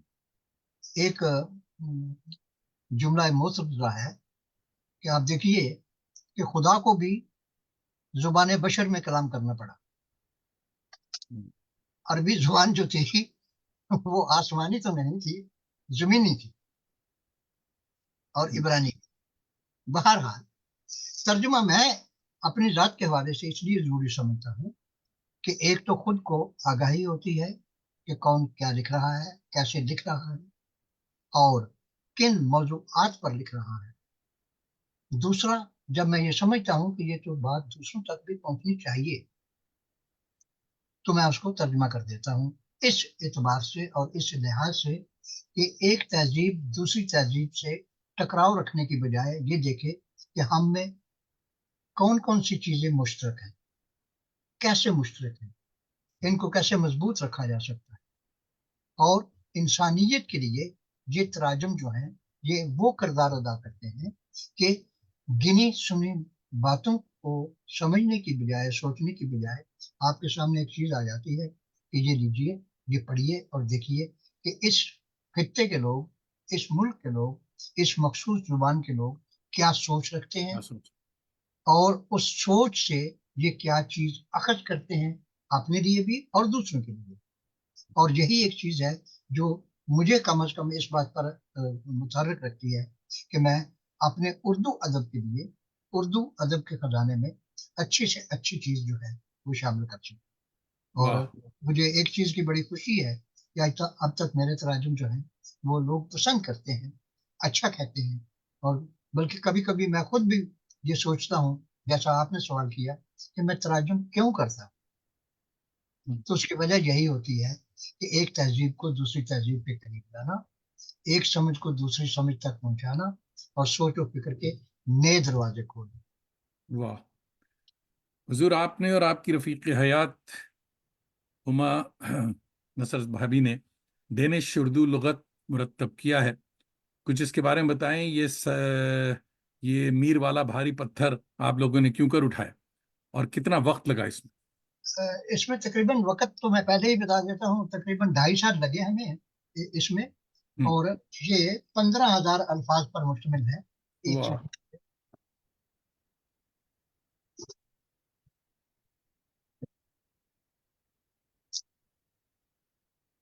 ये इस तरह शायद दिखाई दे शायद को। नहीं दिखाई दे रही, जी हाँ।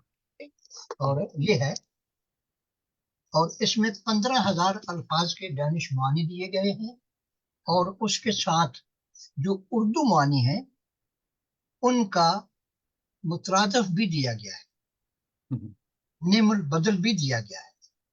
मसलन मुख्तसर सी मिसाल पेश करते हुए मैं अर्ज करूंगा कि यहाँ डैनिश में एक लफ्ज है आओ।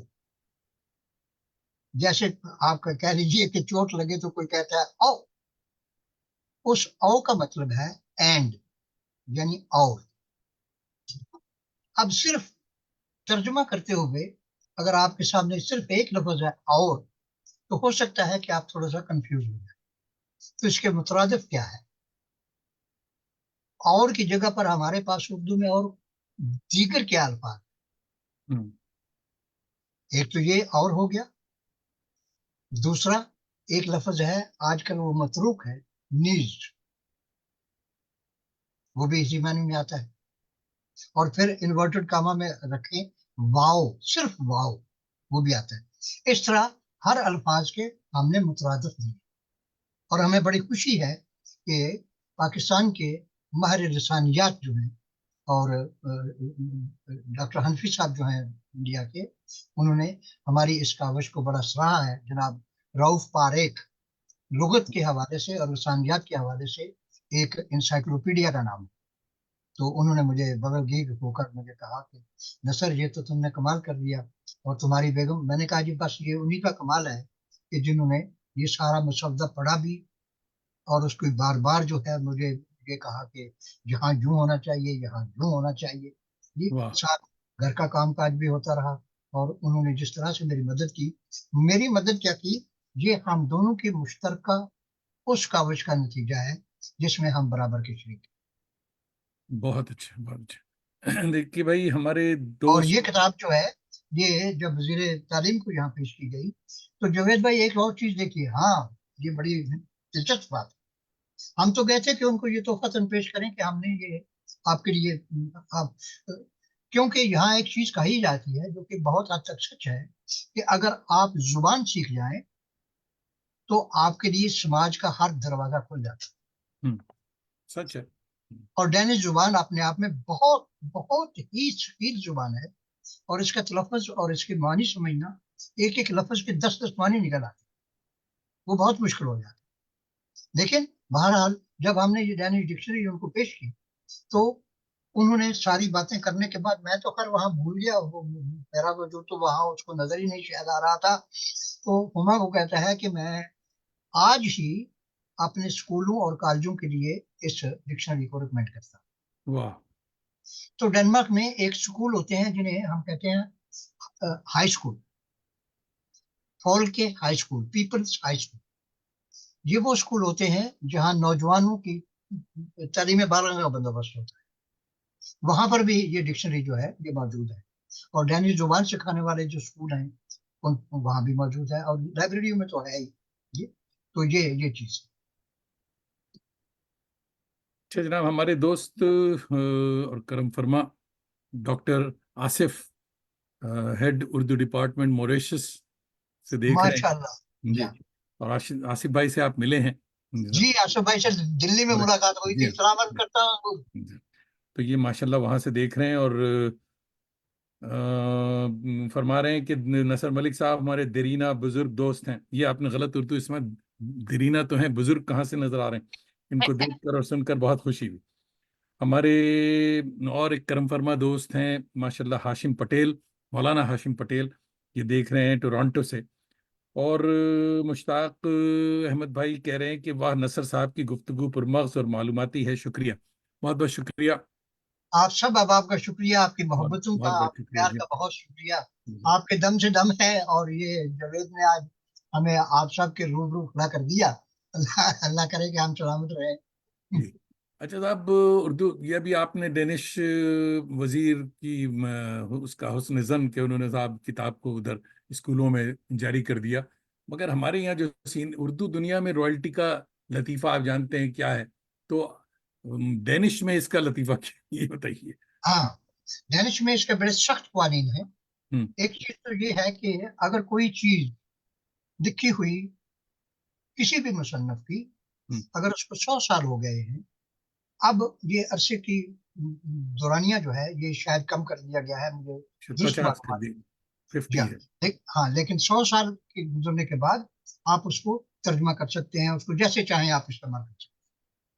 बसूरत दीगर आप हैरान हो जाएंगे कि डेनमार्क में जो मुतरजमीन की अपनी तंजीम है, हम्म, नेशन वाइड, ये 5 मिलियन का छोटा सा मुल्क है, और इसमें हर चीज जो है वो तंजीम के जरिए चलती है। वाह। मुख्तलिफ यूनियन है, तंजीम साजी यहाँ पर बहुत अहम।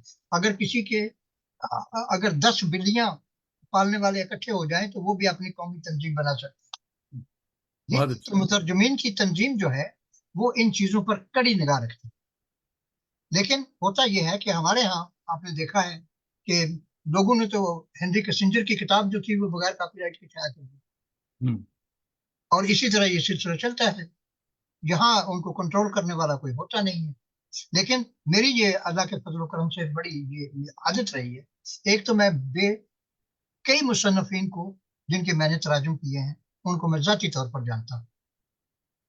वो मेरे डेनमार्क रेडियो में मेरी मुलाजमत के दौरान मेरे साथी भी रहे हैं, उनमें से कई लोग जी। बल्कि एक जो जिनका मैंने जिक्र किया है विली स्वॉनसन, वो तो मेरे बहुत ही साथी थे डेनमार्क के।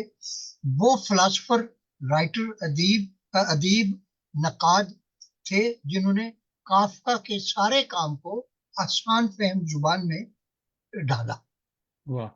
विली स्वॉनसन, काफका का जितना काम हुआ है डेनमार्क में वो उनका मरहूम नहीं था। तो उनसे एक मरतबा मैंने कहा, यार विली भाई, आपकी ये कहानी जो है मैं तर्जुमा करना चाहता हूँ। हम डेनमार्क रेडियो की कैंटीन में बैठे हुए थे एक, तो कहने लगे कर लो। मैंने कहा नहीं, लिख के दो। तो कहने लगा अच्छा कागज लाओ। वो टिश्यू पेपर पे उसने लिख के दिया। तुम ये वो जो टिश्यू पेपर होते हैं उस पे लिख के दिया। तो मैंने कहा यार क्या मजाक करते, चलो। बहरहाल ये किस्सा, तो इस लिहाज से अपने आप को तसल्ली देने के लिए, और मैं ये नहीं कहूंगा कि मेरी ईमानदारी कहाँ तक मेरा साथ देती है, लेकिन अपने आप को ईमानदाराना रवश पर चलाते हुए मैं ये पूछ लेता हूँ कि क्या ये मैं तर्जुमा कर सकता हूँ जी। तो वो तर्जुमा करते हैं। लेकिन हमारे यहाँ इसी तरह आप देख लीजिए कि हिंदो पाकिस्तान में इस वक्त जो तराजुम शाया होते हैं, बड़ी बड़ी मोटी किताबें जो हैं उर्दू के, आलमी अफसाने उर्दू में पहली बार, क्या धमाका के जुनवान है किताब। जावेद भाई भी खरीद लेंगे कि भाई पढ़ो। तो उसमें हो सकता है कि उनका अपना भी अफसाना शामिल हो जो उनसे पूछे बगैर किसी ने नेट से उठा लिया। यही चीजें हो रही हैं पाकिस्तान में। हम्म आप हैरान हो जाएंगे। अब अब बात करते हैं तो चलें, ये फिर होने दीजिए। ये तशहीर जो है जाए जहां तक जाती, कि मेरी अपनी बच्चों की कहानियां पाकिस्तान के एक सरकारी इदारे ने एक दूसरे सरकारी इदारे से शायाशुदा किताब से लेकर 2 किताबें शाया कर दी और मुझे बताया तक नहीं। हम्म। मैंने वो किताबें कराची एयरपोर्ट पर अपने सफर के दौरान पढ़ी। अच्छा। अब आप बताइए कहाँ जाए हम। हम्म। इसी तरह कई दोस्तों की चीजें जो है, आजकल तो इंटरनेट का मामला इतना है कि वो कहते हैं जी अगर आप शिकायत करें या उनसे कहें कि भाई आपने मुझे बता दिया होता या कम से कम एक कॉपी मुझे भेज दी भेज दियो होती तो। मेरे रिकॉर्ड के लिए, तो वो कहते हैं जी शुक्र करें ਤੁਹਾਡਾ ना आ गया है। हम्म। वहां ऐसे बैठे हुए हैं जैसे वो बकर एहसान कसाई कर हो। रहे। हम्म। हम्म। ना उनको उर्दू की करने की गुफ्तगू आती है। बड़े बड़े प्रोफेशनल इदारे जो हैं वो बैठे हुए हैं। आप मानते हैं, आपके सामईन और नाजरीन की तबह नाजुक पे गरा ना गुजरे तो मैं बताऊं, लाहौर में मैंने एक जगह टेलीफोन किया तो वो गलत लग गया, नंबर गलत लग गया। मैंने उनसे पूछा, मैंने कहा जनाब ये अदब लतीफ है। हेलो जनाब ये अदब लतीफ है। अदब लतीफ आपको जानते हैं बर्रे सगीर का मुफ्त रिसाला है। तो वो साहब कहने लगे ऐसे कोई अदब जो ऐसे कोई लतीफ लतूफ नहीं जी, ये तो पेट्रोल पंप है। अच्छा अच्छा। हम्म। तो खैर मुझे पेट्रोल पंप से तो जवाब की यही तो थी। लेकिन हम्म। अगर देखा जाए तो ये है कि हमारे बड़े बड़े अदारे, अदब लतीफ का नाम नहीं ले रहा, वो वो वो जानता है कि उसने अपने मायार को किस तरह बहाल रखा। सरकारी अदारों में ये चीज होती है कि आपकी चीजें बगैर आपकी इजाजत के शाया कर रहे हैं अफसोस। और कोई पूछने वाला नहीं है। कोई और पूछ। अगर आप उनसे आप कहते हैं कि रॉयल्टी मिले, वो आपको किताब तक नहीं देते। हम्म। और इस सिलसिले में मैं समझता हूँ कि हम जो यूरोप में रहते हैं, अमेरिका में रहते हैं, कनाडा में रहते हैं, हम खुद भी जालिम हैं। जिम्मेदार खुद हैं, जी हाँ। क्योंकि हमने इन जालिमों की गर्दन कभी नहीं पकड़ी या कभी इनको एहसास नहीं दिलाया कि आपने जो काम किया है चोरी की। बिल्कुल। हम्म। हम्म। अच्छा भाई, हमारे बहुत दूर से देखिए सलाम आपके लिए आया है, दुशांबे ताजिकिस्तान से हमारे दोस्त प्रोफेसर मुश्ताक सदफ आपको सलाम कह रहे हैं। अच्छा जनाब। माशाल्लाह सदर भाई, सलाम हो आपको भी। और काफी सवालात अभी बहुत सारे रहते हैं, वक्त बहुत तेजी से गुजर रहा है। ये बताइए जनाब के आपके यहाँ नई नस्ल, जो उर्दू की नई नस्ल है, नई नस्ल के कलमकार क्या नॉर्वेजियन में लिख रहे हैं या डेनिश में लिख रहे हैं? बिल्कुल आपने नॉर्वेजियन का जिक्र किया। नॉर्वे और डेनमार्क और स्वीडन तो आपको मालूम है कि ये तीनों इकट्ठे ही हैं। हम्म। हमारे स्वीडन में जो भाई हैं अपने साइंस सुच्चा, जी मुश्ताक उनका नाम है, मुश्ताक मुश्ताक अहमद। भाई लिख रहे हैं, जी हाँ। हाँ लेकिन वो अपना कलमी नाम साइंस सुच्चा इस्तेमाल करते हैं और बिल्कुल वो सुच्चा भी हैं, सच भी हैं और हम्म। ऐसे खड़े हैं कि मैं आपको क्या बताऊं, आप जानते हैं उनको। और वो तीन चार जुबानों में लिखते हैं, अंग्रेजी में लिखते हैं, उर्दू में लिखते हैं, पंजाबी में लिखते हैं और स्वीडिश जुबान में लिखते हैं। हम्म। और ये एक बहुत बड़ी खुदादाद सलीयत है। वो हम्म। मैंने लफ्ज खुदादाद इस्तेमाल कर लिया, अगर मुश्ताक लाइन पर हो तो शायद वो इसे बर्दाश्त ना करें। मुझे उनकी तबीयत का अंदाजा है। हाँ। जी लेकिन उधर नॉर्वे में नौजवान नस्ल जो है वो नॉर्वेजियन जुबान में लिखना शुरू कर दिया। गुड। फैसल नवाज चौधरी जो है, उनका हम्म। एक नावल अभी आया है जिसका उन्वान है वो कामाडूफा, तुम कहाँ से आए हो। वाह। जी अच्छा है। और हाँ बहुत खूबसूरत कहानियां हैं उसकी, नावल नहीं है कहानियां हैं, बहुत खूबसूरत कहानियां हैं। इसी तरह जब हमारी पिछले दिनों बात हो रही थी तो मैंने आपसे अर्ज किया था कि आज से कुछ 35 36 वर्ष पहले, उस वक्त, आज से 35 36 वर्ष पहले, उस वक्त 18 19 वर्ष के एक पाकिस्तानी ने एक नावल लिखा था नॉर्वेजियन जुबान में। उसका नाम था पाकी। हम्म। मशहूर है ये, जी हाँ। और ये नावल अपनी अशात के 1 हफ्ते के अंदर अंदर 1 मिलियन से ज्यादा इसकी कापियां फरोख्त हुई। ओफ ओह। हम्म। वाह। और इसी तरह नॉर्वे में एक खातून है शगुफ्ता शाह, हम्म। वो बहुत ज्यादा तराजुम कर रही हैं नॉर्वेजियन जुबान से उर्दू। और इसी तरह वहां पर जमशेद मसरूर हैं जिनका आपने नाम सुना है, हुकूमत दोस्त हमारे। पाकिस्तान ने में सितारा इम्तियाज से बहुत काम है उनका। जी नॉर्वे में अगर आप कोई रखना चाहें तो नॉर्वे की किसी शख्सियत को आप बुला लें अपने प्रोग्राम में और फिर मुझे साथ बुला लें, फिर देखिए होता क्या है। नहीं, जी जरूर जरूर। नॉर्वे जो है उर्दू की खिदमत के लिए, उर्दू जुबान और अदब की तरवीज के लिए, और नॉर्वेजियन अदब को उर्दू में डालने के लिए नॉर्वे डेनमार्क से बहुत आगे। बहुत अच्छा। नॉर्वे, हालांकि मैं डेनमार्क में बैठा हूँ, मुझे अपने मुल्क का भी नाम देना है, लेकिन नॉर्वे उर्दू की जुबान अदब के फरोग के लिए और नॉर्वेजियन अदब को उर्दू में डालने के लिए बहुत आगे। जी, अभी हमारे वहां पर दोस्त थे, आप जानते होंगे, सैयद मुजाहिद अली, जो मुजाहिद अली। एक मुद्दत तक कारवान रसाला निकालते रहे। या ये या कारवान एक ऐसा था कि आप यकीन कीजिए कि उसका एक एक अदारिया जो होता था, वो फिर एशियाई तारकीन वतन की और नॉर्वे में रहने वाले पूरे तारकीन वतन की तर्जमानी करता था। ये आजकल उनका यही पर्चा जो है, कारवान.no, ये नॉर्वे से ऑनलाइन चलता है। अभी उनकी दो किताबें आई हैं, एक जो है उसका नाम है गुफ्तगू, और एक जो है उसका नाम है मीडिया बरसरे पेकार।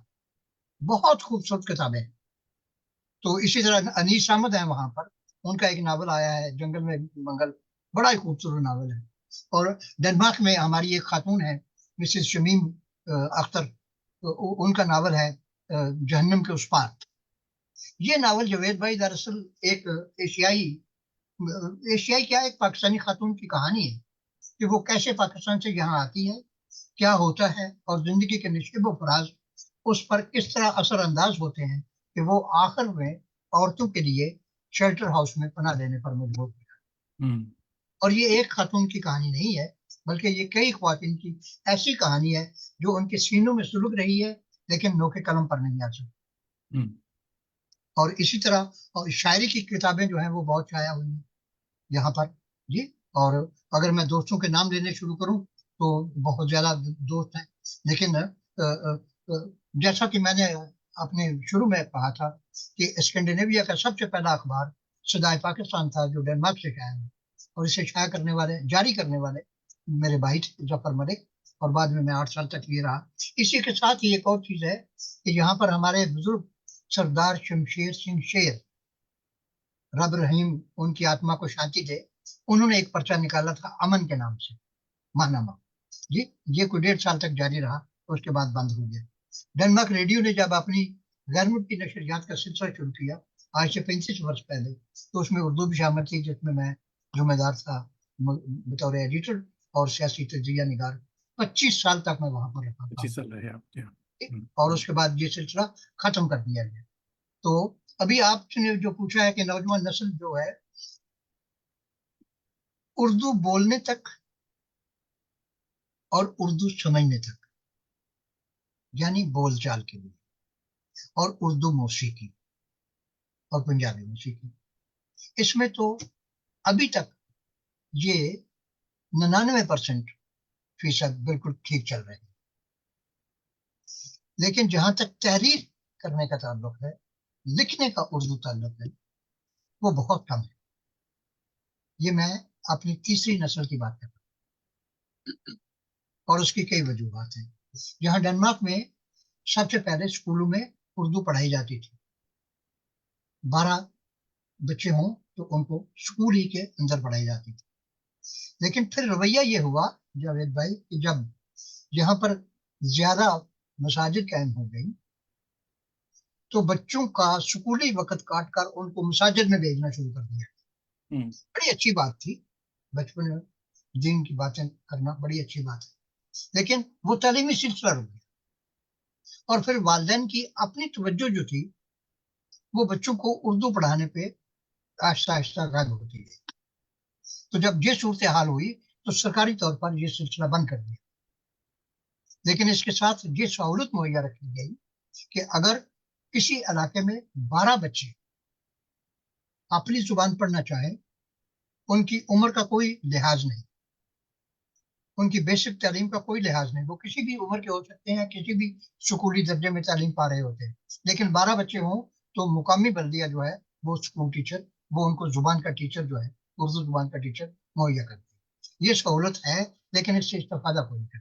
यहाँ भी यही तो सूरत हाल और है। एक और सूरत हाल जो पैदा हो रही है, वो ये है कि हमारी पहली नस्ल के जो लोग हैं, यानी आप और मैं, अगर हम आज के बच्चों के साथ, जो 8-8 10-10 साल के बच्चे, घर के अंदर बैठे हैं, उनकी गुफ्तगू सुन रहे हैं, और वो हमारे नजदीक यानी आप और मैं ये समझ रहे हैं कि वो हमारी ही जुबान में बात कर रहे हैं। तो वो कई अल्फाज ऐसे बोल जाएंगे जो हमारे साथ से निकल जाएंगे, बिल्कुल ऐसे ही जैसे मैं और आप गुफ्तगू करते हुए इंग्लिश अक्सर में। अपनी उर्दू में अंग्रेजी के लफ्ज इस्तेमाल करते हैं। वो बच्चे डेनिश इस्तेमाल करते हैं, जो कि वालिदैन की समझ में भी नहीं आते। तो अब सूरत हाल ये है कि ऐसे बच्चे जब अपने देश में वापस जाएंगे, अगर जाएं कभी छुट्टियां गुजारने भी, तो वो क्या करेंगे? और ये मसला जो है, इसकी तरफ बाज वालिदैन जो है वो तवज्जो दे रहे हैं। लेकिन यहाँ मैं एक इतराफ करना चाहता हूँ कि अदारा मिनहाजुल कुरान जो है, जो एक पाकिस्तानी एक दीनी तालीमी अदारा है, उन्होंने बड़ी बड़ी जिम्मेदारी के साथ इस बात को अपनाया है कि उनके यहाँ आने वाले बच्चे उर्दू जुबान सीखें। हम्म। और ये इसलिए भी लाजिम है कि हमारा जितना लिटरेचर है, यहाँ तक कि हमारा दीनी जो जो किताबें हैं, वो भी उर्दू में लिखी हुई है। तो इसका एहसास तो हम वालिदैन को खुद होना चाहिए, लेकिन नहीं। बदकिस्मती से अब हम सूरत हाल ये है कि मौसीकी चल रही है, तो हमारे बच्चे जो है वो पहलू ब पहलू उस पर रक्स तो कर रहे हैं बैठे हुए, लेकिन समझ में नहीं आता कि तो कली कली किसे चली। हम्म। हम्म। अच्छा भाई, हमारे और आपके दोस्त असलम डॉक्टर असलम जमशेदपुरी भाई देख रहे हैं, आपको सलाम कह रहे हैं मेरे। वालेकुम अस्सलाम जनाब। और हमारे एक और करम फरमा मोहम्मद हिमायूं खान भाई भी देख रहे हैं। इन्होंने ये तो लिख दिया कि हाजिरी नोट करें, मगर किबला आपने ये नहीं लिखा कि नोट कहाँ से करें, आप कहाँ से देख रहे हैं ये भी बताइए जी। और फरीदा भाभी कह रहे हैं कि नॉर्वे की आबादी में स्वीडन और डेनमार्क से ज्यादा है, दूसरे पाकिस्तानी भी उर्दू सीखने के लिए बच्चों को शौक से स्कूल भेजते हैं। जी बिल्कुल। बिल्कुल, ये और बड़ी अच्छी बात है। हाँ, ये हमारे हमारे यहाँ यहाँ तो नहीं। फरीदा भाभी, फरीदा बहन, आप बड़ी अच्छी तरह से जानती हैं, हमारे यहाँ तो आप ये चीज जो है ये मफकूद होती जा रही है, बल्कि कई इलाकों में तो बिल्कुल ही खत्म हो गई। और नॉर्वे में हम बंदोबस्त है, बिल्कुल भी आपने फरमाया आपने, नॉर्वे में तो यूनिवर्सिटी वाकई मौजूद है। हमारे करम फरमा और काबिल कद्र दोस्त शाहिद रस्साम भाई भी देख रहे हैं, पाकिस्तान बल्कि मैं कहूँगा कि बर्रे सगीर का बहुत बड़ा पेंटर आर्टिस्ट माशाल्लाह। शाहिद रस्साम भाई देख रहे हैं, और पेंटिंग करते हुए देख रहे हैं, तो इसलिए अभी कुछ कहा नहीं। और जनाब धुम दुमुन इकबाल हमारे बहुत अच्छे दोस्त भी हैं, हमारे स्टूडेंट भी हैं थिएटर के, ये मॉरिशस से देख रहे हैं और सलाम कह रहे हैं। और शाहिद इस्लाम भाई बहुत सलाम अर्ज हो। करते करते सुन भी रहे हैं, इन्होंने फौरन अता भी कह दिया। शाहिद भाई का आना बहुत बड़ी बात है, ये बहुत मसरूफ तरीन, इनका एक पाँव टोरंटो में रहता है और दूसरा कराची में, हम जैसा, माशाल्लाह। तो बहुत सफर भी करते हैं, बल्कि तीसरा पाँव बल्कि होता तो ये पूरी दुनिया में एक साथ तीनों जगह जाते समझे। तो शाहिद रसाम की पेंटिंग्स अगर आपने नहीं देखी तो जरूर देखें। शाहिद रसाम भाई जो हैं, इन्होंने अभी पिछले दिनों दुनिया का सबसे बड़ा कुरान ये पेंट कर रहे हैं जी साहब। बिल्कुल हो जाए जी। और हम बहुत बहुत ही बड़ा प्रोजेक्ट है। अल्लाह ताला कामयाब करे इस प्रोग्राम को। तो अ, अच्छा, हुमायूं हमारे मोहम्मद हुमायूं खान भाई ये हमारे कलकत्ते के हैं, और कलकत्ते से देख रहे हैं समझे साहब, और सलाम कह रहे हैं।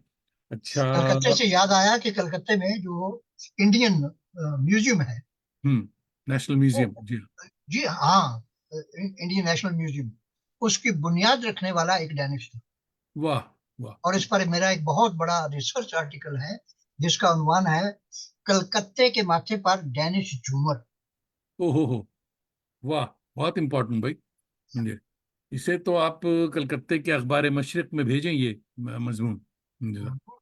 बिल्कुल हो सकता है, और उसके साथ बड़ी तस्वीर है कि हाँ। ये चीजें कैसे बनी, और उस डेनिश ने किन किन जगहों से जाकर क्या क्या नवाजरात इकट्ठे किए। और ताज्जुब की बात यह है, ताज्जुब की नहीं, खुशी की बात यह है कि इसके इब्तदाई दिनों में कलकत्ते के कोई मुसलमान सेठ थे, मुझे अब जुबानी याद नहीं रहा, उन्होंने बहुत मदद की। वालेकुम museum not national museum sir. अच्छा, अब वो हम शाहिद भाई कह रहे हैं, शाहिद भाई शाहिद रसाम साहब की क्योंकि पेंटिंग की एग्जीबिशंस होती है, वहां हुई भी है। या तो कह रहे हैं कि अब वो नेशनल म्यूजियम नहीं है, सिर्फ म्यूजियम कहलाता है। अब बल्कि आप दोनों को बता दूं कि असल नाम उसका कलकत्ता म्यूजियम जादूघर है, उसको अच्छा, जादूगर के नाम नहीं, से, हाँ। हाँ, हाँ, बिल्कुल जादूगर तो बाद में लगा, असल में उसका नाम था कलकत्ता म्यूजियम। आपने बिल्कुल बिला फरमाया जनाब कि हाँ, उसका नाम नेशनल म्यूजियम नहीं है, नेशनल कलकत्ता का। म्यूजियम इस कैलकट, हाँ, म्यूजियम है। और बल्कि वो जादूगर के नाम से ज्यादा बहुत जखीम, बहुत बड़ा, बहुत जखीम। बहुत ही बड़ा है। मेरे भी नाक़िस इल्म में ये था कि ये ब्रिटिशर्स ने बनाया। आपने बड़ी जबरदस्त बात बताई। नहीं, नहीं, नहीं, इसकी बुनियाद रखने वाले एक डैनिश, हम्म। और वो तो डैनिश पेशे के लिहाज से माहिर नबातात थे। हम्म। अच्छा, शाहिद भाई कह रहे हैं विक्टोरिया मेमोरियल हॉल म्यूजियम, क्या? वो एक दूसरा म्यूजियम है शाहिद भाई, वो मगर ये ये अलग है। कलकत्ता का एक अलग म्यूजियम है जो कि चौरंगी रोड पे है, बहुत बड़ा। जी, उसकी बात कर रहे हैं हमारे नासर भाई। और कलकत्ता विक्टोरिया मेमोरियल में भी एक बड़ा म्यूजियम मौजूद है। अच्छा जनाब, लोगों के सवालात का तांता लगा हुआ है और मुझे सवाल पूछने नहीं दे रहे हैं मुझे। और ये 1 घंटे का तो इंटरव्यू हो ही नहीं सकता, हम घंटा पार कर चुके हैं। और देखिए अभी भी बहुत सारे सवालात। एक चीज ये बड़े मजे की है कि जरताब गजल कह रहे हैं कलकत्ता वाले गौर से सुन रहे हैं, बहुत उम्दा और मालूमाती गुफ्तगू, मेरी तरफ से आपको मुबारकबाद। शुक्रिया, शुक्रिया। कि लंदन में सरदारों ने तो पंजाबी वाया भंगड़ा। कलकत्ता के हवाले से बंगाल वालों को मैं एक और बात बता दूं जी। कि महाकवि टैगोर, हाँ। टैगोर जी जहां पर डेनमार्क में 2 मरतबा आए, जी जी जी। और उनके इस सफर के मुताबिक मेरी एक किताब जेर तरतीब है, शायद महीने 1.5 महीने तक आ जाए, कि स्कैंडिनेविया में टैगोर के नक्श कदम,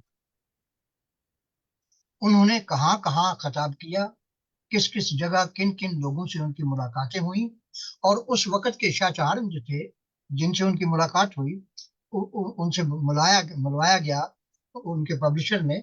तो शाह ने को जुवेद, आपको याद होगा, कोपेनहेगन के बाहर एक जगह है क्लम्पनबर्ग, हम्म। वहां पर एक महल है, छोटा सा किला है। किला। तो शाह ने कहा कि इस आदमी को इतनी तजीम से रखा जाए जितना मुमकिन हो सके। वो तो हो। आज की शब जो है ये वहां गुजारे, वाह। क्योंकि दूसरे दिन उन्होंने स्वीडन जाना था। अच्छा, क्या तो बात है। वो वहां जब चले गए, तो वो जंगल में मंगल है, चारों तरफ तो जंगल है। बिल्कुल। तो टैगोर ने अपने मेजबान से कहा, नहीं, वो पूछते हैं इनसे कि आपको कैसा लगा बादशाह से गुफ्तगू। कहने लगे बहुत काया आदमी है ये, हाँ। अच्छा। और ये जानता है। तो इसने ये अच्छा किया कि मुझे यहाँ भेज दिया, ताकि उसकी अपनी जान छूट जाए, मैं सारी रात उसके कान न खाऊं। अच्छा है। अच्छा है। तो उनकी उनकी तो पुरानी तस्वीर मैंने हासिल की हैं कि किस तरह वो रेलवे स्टेशन पर खड़े हैं और इधर उधर है, और ये। मेरे भाई, वो पता तला यार, वो तस्वीर मैंने निकाली थी, लगाया इसलिए ली कि जगह नहीं बची थी। ब्लैक एंड हाँ, व्हाइट वो तस्वीर है मेरे पास। मुझे हाँ, मैं और करूंगा ये कि उसको लगा दूंगा जी हाँ, इसके और बाद उनकी के खतो बाद। किताबत जो है, आपको पता है कि ये उनकी जो यूनिवर्सिटी है, हाँ। इसका तस्वर उन्होंने डेनमार्क के शहर एल्सिनोर, एल्सिनोर वो शहर है जो हाँ। हेमलेट के ड्रामे में जिसका जिक्र है, जहां वो एक लाइन आती है हम्म। डेनमार्क के बारे में, there is something rotten in the state of Denmark. Hmm. जी, वो शहजादा कहता है। वहां से, वहां एक कॉलेज है, उसका नाम है पीपल्स कॉलेज।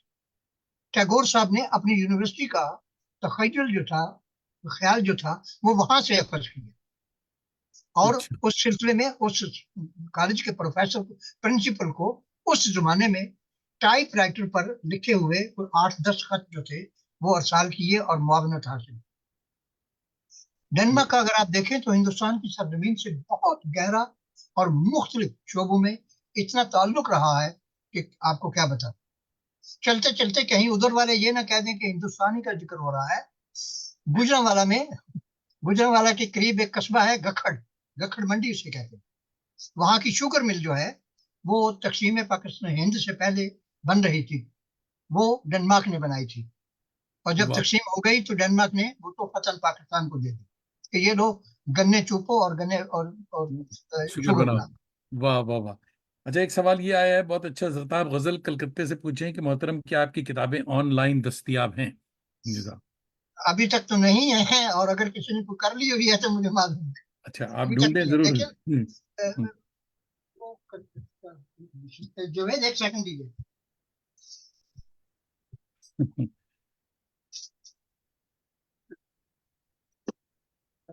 अब जुवेद आपके तवज्जुह से, अब आप जो हैं वो, मैं तो यही कहूंगा, कलकत्ते का जो जिक्र किया तूने हमने की, तो ये देखिए, ये आप ही के कलकत्ते की एक सौगात है।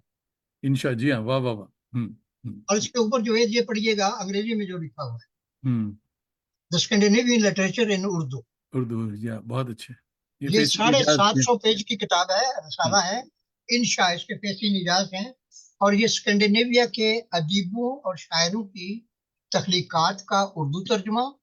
और जहाँ इन ममालिक में Denmark, Sweden, Norway, Finland, Iceland में रहने वाले उर्दू के अदीब व शरा की तख्लीकात जो हैं वो शामिल हैं। इसकी सबसे बड़ी खूबी ये देखिए कि ये एक पुराना कजाकी जहाज है, बैरी जहाज, जी, जो कजाक लेकर जाते थे। और इस पर ये जो है ये झंडे हैं इन मुल्कों के। वाह, बहुत अच्छे। हाँ, मेरे पास है और ये ये। झंडे हैं, और इस पर ये चप्पू के तौर पर कलम रखा गया। ये किताब हमारे पास है, फेसिल और इजाज ये भाई टाइटल ने। जो था, ये डेनमार्क रेडियो के शोबाग्राफक की एक खातून है, जिन्होंने बंबई से तालीम हासिल की ग्राफिक की, उन्होंने बनाया था। वाह वाह। अब भाई, कलीम अख्तर शफीक भाई सलाम कह रहे हैं आपको, मगर ये नहीं बता रहे हैं कि ये कहाँ से सलाम आ रहा है। फरीदा भी ठीक बात कह रही हैं कि मेरी राय में नसर भैया को दोबारा बुलाया जाए एक नशिस्त में, इनके साथ काफ़ी नहीं है, इनके पास मालूमात का समंदर है। इंशाल्लाह ज़रूर बुलाएंगे एक बार फिर। और अभी हम इकट्ठे हो ना, 3-4 आदमी, आप डेनमार्क, स्वीडन, नॉर्वे को लाइन पे लें, और फिर ये अपने अपने मुल्कों का जिक्र कीजिए, और दूसरा इनके मुल्कों के बारे में क्या जानता है उर्दू के हवाले से, बात वो हो। बताया जाए। तो जुवेद, बिल्कुल। आप आज तो आपने, यकीन कीजिए कि वो कहते हैं ना कि रब्बुल मशरिकैन व मगरिबैन, हमारे यहाँ तो मशरक और मगरब ही है, जी, शुमाल और जुनूब तो है नहीं है, लेकिन आप चारों कोने जो है वो इकट्ठे कर दिए, कमाल कर दिए। वाह। और तो जिस तरह से अब आप फरीदाबाद से शामिल हैं, जफर आलम साहब देख रहे हैं फरीदाबाद से, और आपको सलाम कह रहे हैं। एक बहुत माशा। इंपॉर्टेंट बात शायद रसाम भाई ने बताई है कि the biggest museum of India is Victoria memorial hall. तो हाँ, ये कलकत्ते का, यही हिंदुस्तान का बता रहे हैं कि सबसे बड़ा जी हाँ। म्यूजियम। क्योंकि शायद रसाम भाई की पेंटिंग्स की एग्जीबिशंस होती रहती है म्यूजियम्स में भी, ये सफर करते मैं रहते हैं जी। मैंने जो आपने जिस तहकीकी मजमून का जिक्र किया है कलकत्ता म्यूजियम के हवाले से, हम्म। उसे मैं आज शाम आपसे, जब आप मेरी तख्त मश्क बंद करेंगे, तो उसके बाद मैं उसे आज अपनी फेसबुक पर और पेस्ट करूंगा। वो मेरे पास महफूज है, वो तस्वीरों के साथ। तो हो वाकई वाकई वक्त नहीं है, और बहुत सारे सवालात रहते भी हैं दोस्तों के। भैया मुझे कुछ सवाल और कर लेने दीजिए, क्योंकि वक्त बाकी नहीं है। और हाँ हाँ हाँ हाँ। जुवेद चलिए भाईजान, आप। आप उतनी देर में सवाल जहन में लाइए। मैं एक अर्ज करना चाहता हूँ अपने तमाम सामीन और नाजरीन से, जो जिनके साथ आपके तवज्जुह से हम ऑनलाइन मौजूद हैं, कि इन ममालिक में हम तारकिन वतन या महजूर, जिन्हें पाकिस्तान, हिंदुस्तान में ये कह दिया जाता है अदबी हल्कों में, जो हम लिखने वाले हैं, कि आप भी मेन स्ट्रीम में मौजूद नहीं। भाई, हमें हमारा वजूद जो है वो जिस तरह से है उसमें बरकरार रखना है, और मेन स्ट्रीम में हम आएंगे और आ रहे हैं, क्योंकि हमारे ही वजूद से आप मेन स्ट्रीम तख्लीक करते हैं। अब जो बात मैं कहने वाला था वो ये है कि डेनमार्क की स्टेट लाइब्रेरी में एक शोबा है तारकिन वतन का। वहां पर उर्दू में आज से 2.5 साल पहले 3,000 से ज्यादा किताबें मौजूद थी।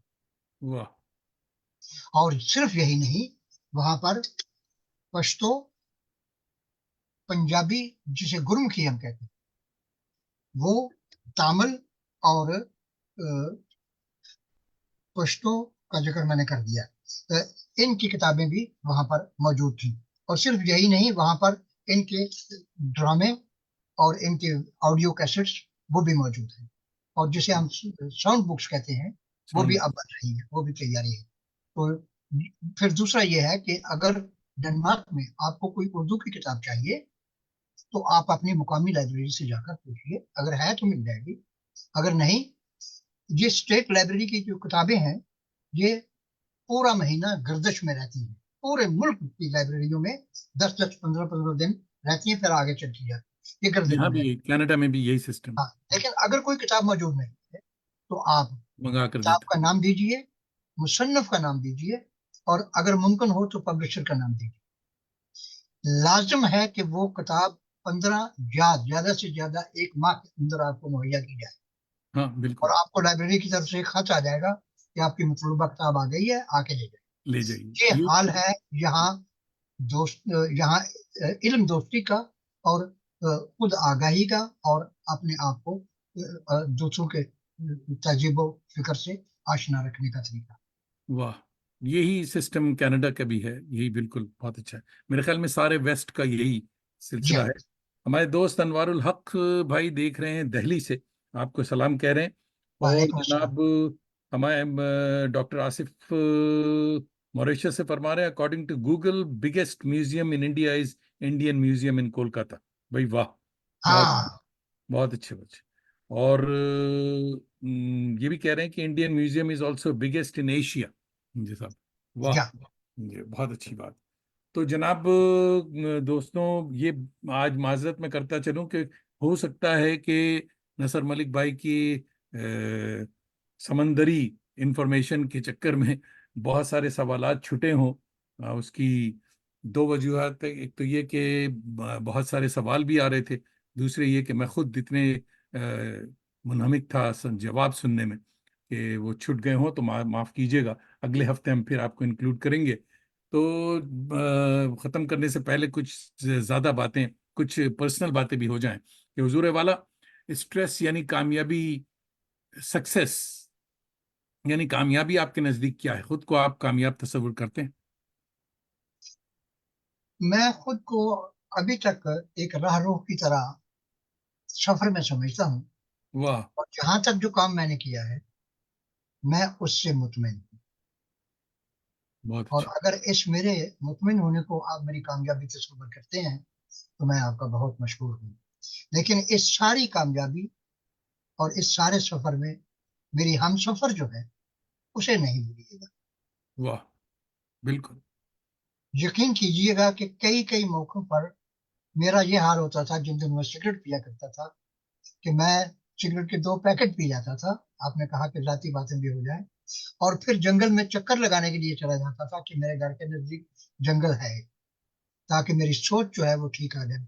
एक एक लफ्ज के मानी तलाश करने के लिए बाज़ औक़ात 2-2 दिन मैं गुमसुम रहता था कि इसका लफ्ज का तर्जुमा क्या किया जाए, दानिश के वही मैजेस्टिक पावर जो है लफ्ज की, वो कायम रहे।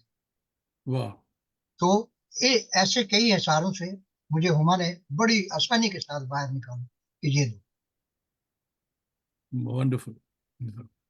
तो एंजाइटी और स्ट्रेस के इस दौर में सुकून के लिए आप क्या करते हैं? जंगल तो जाते हैं, इसके अलावा क्या करते हैं? पुरसुकून हैं आप? पहली बात तो ये है कि मैंने कभी ये नहीं सोचा कि मुझे सुकून है या नहीं। मैं इज़्तिराब और सुकून की हालत को अभी तक समझ नहीं पाया, इन दोनों के दरमियान कहीं जोड़ रहा। वाह, जिस दिन मुझे ये मालूम हो गया कि मैं सुकून से हूँ, तो शायद मेरा वो दर्द दिल जो है वो कायम ही ना रहे, अच्छा।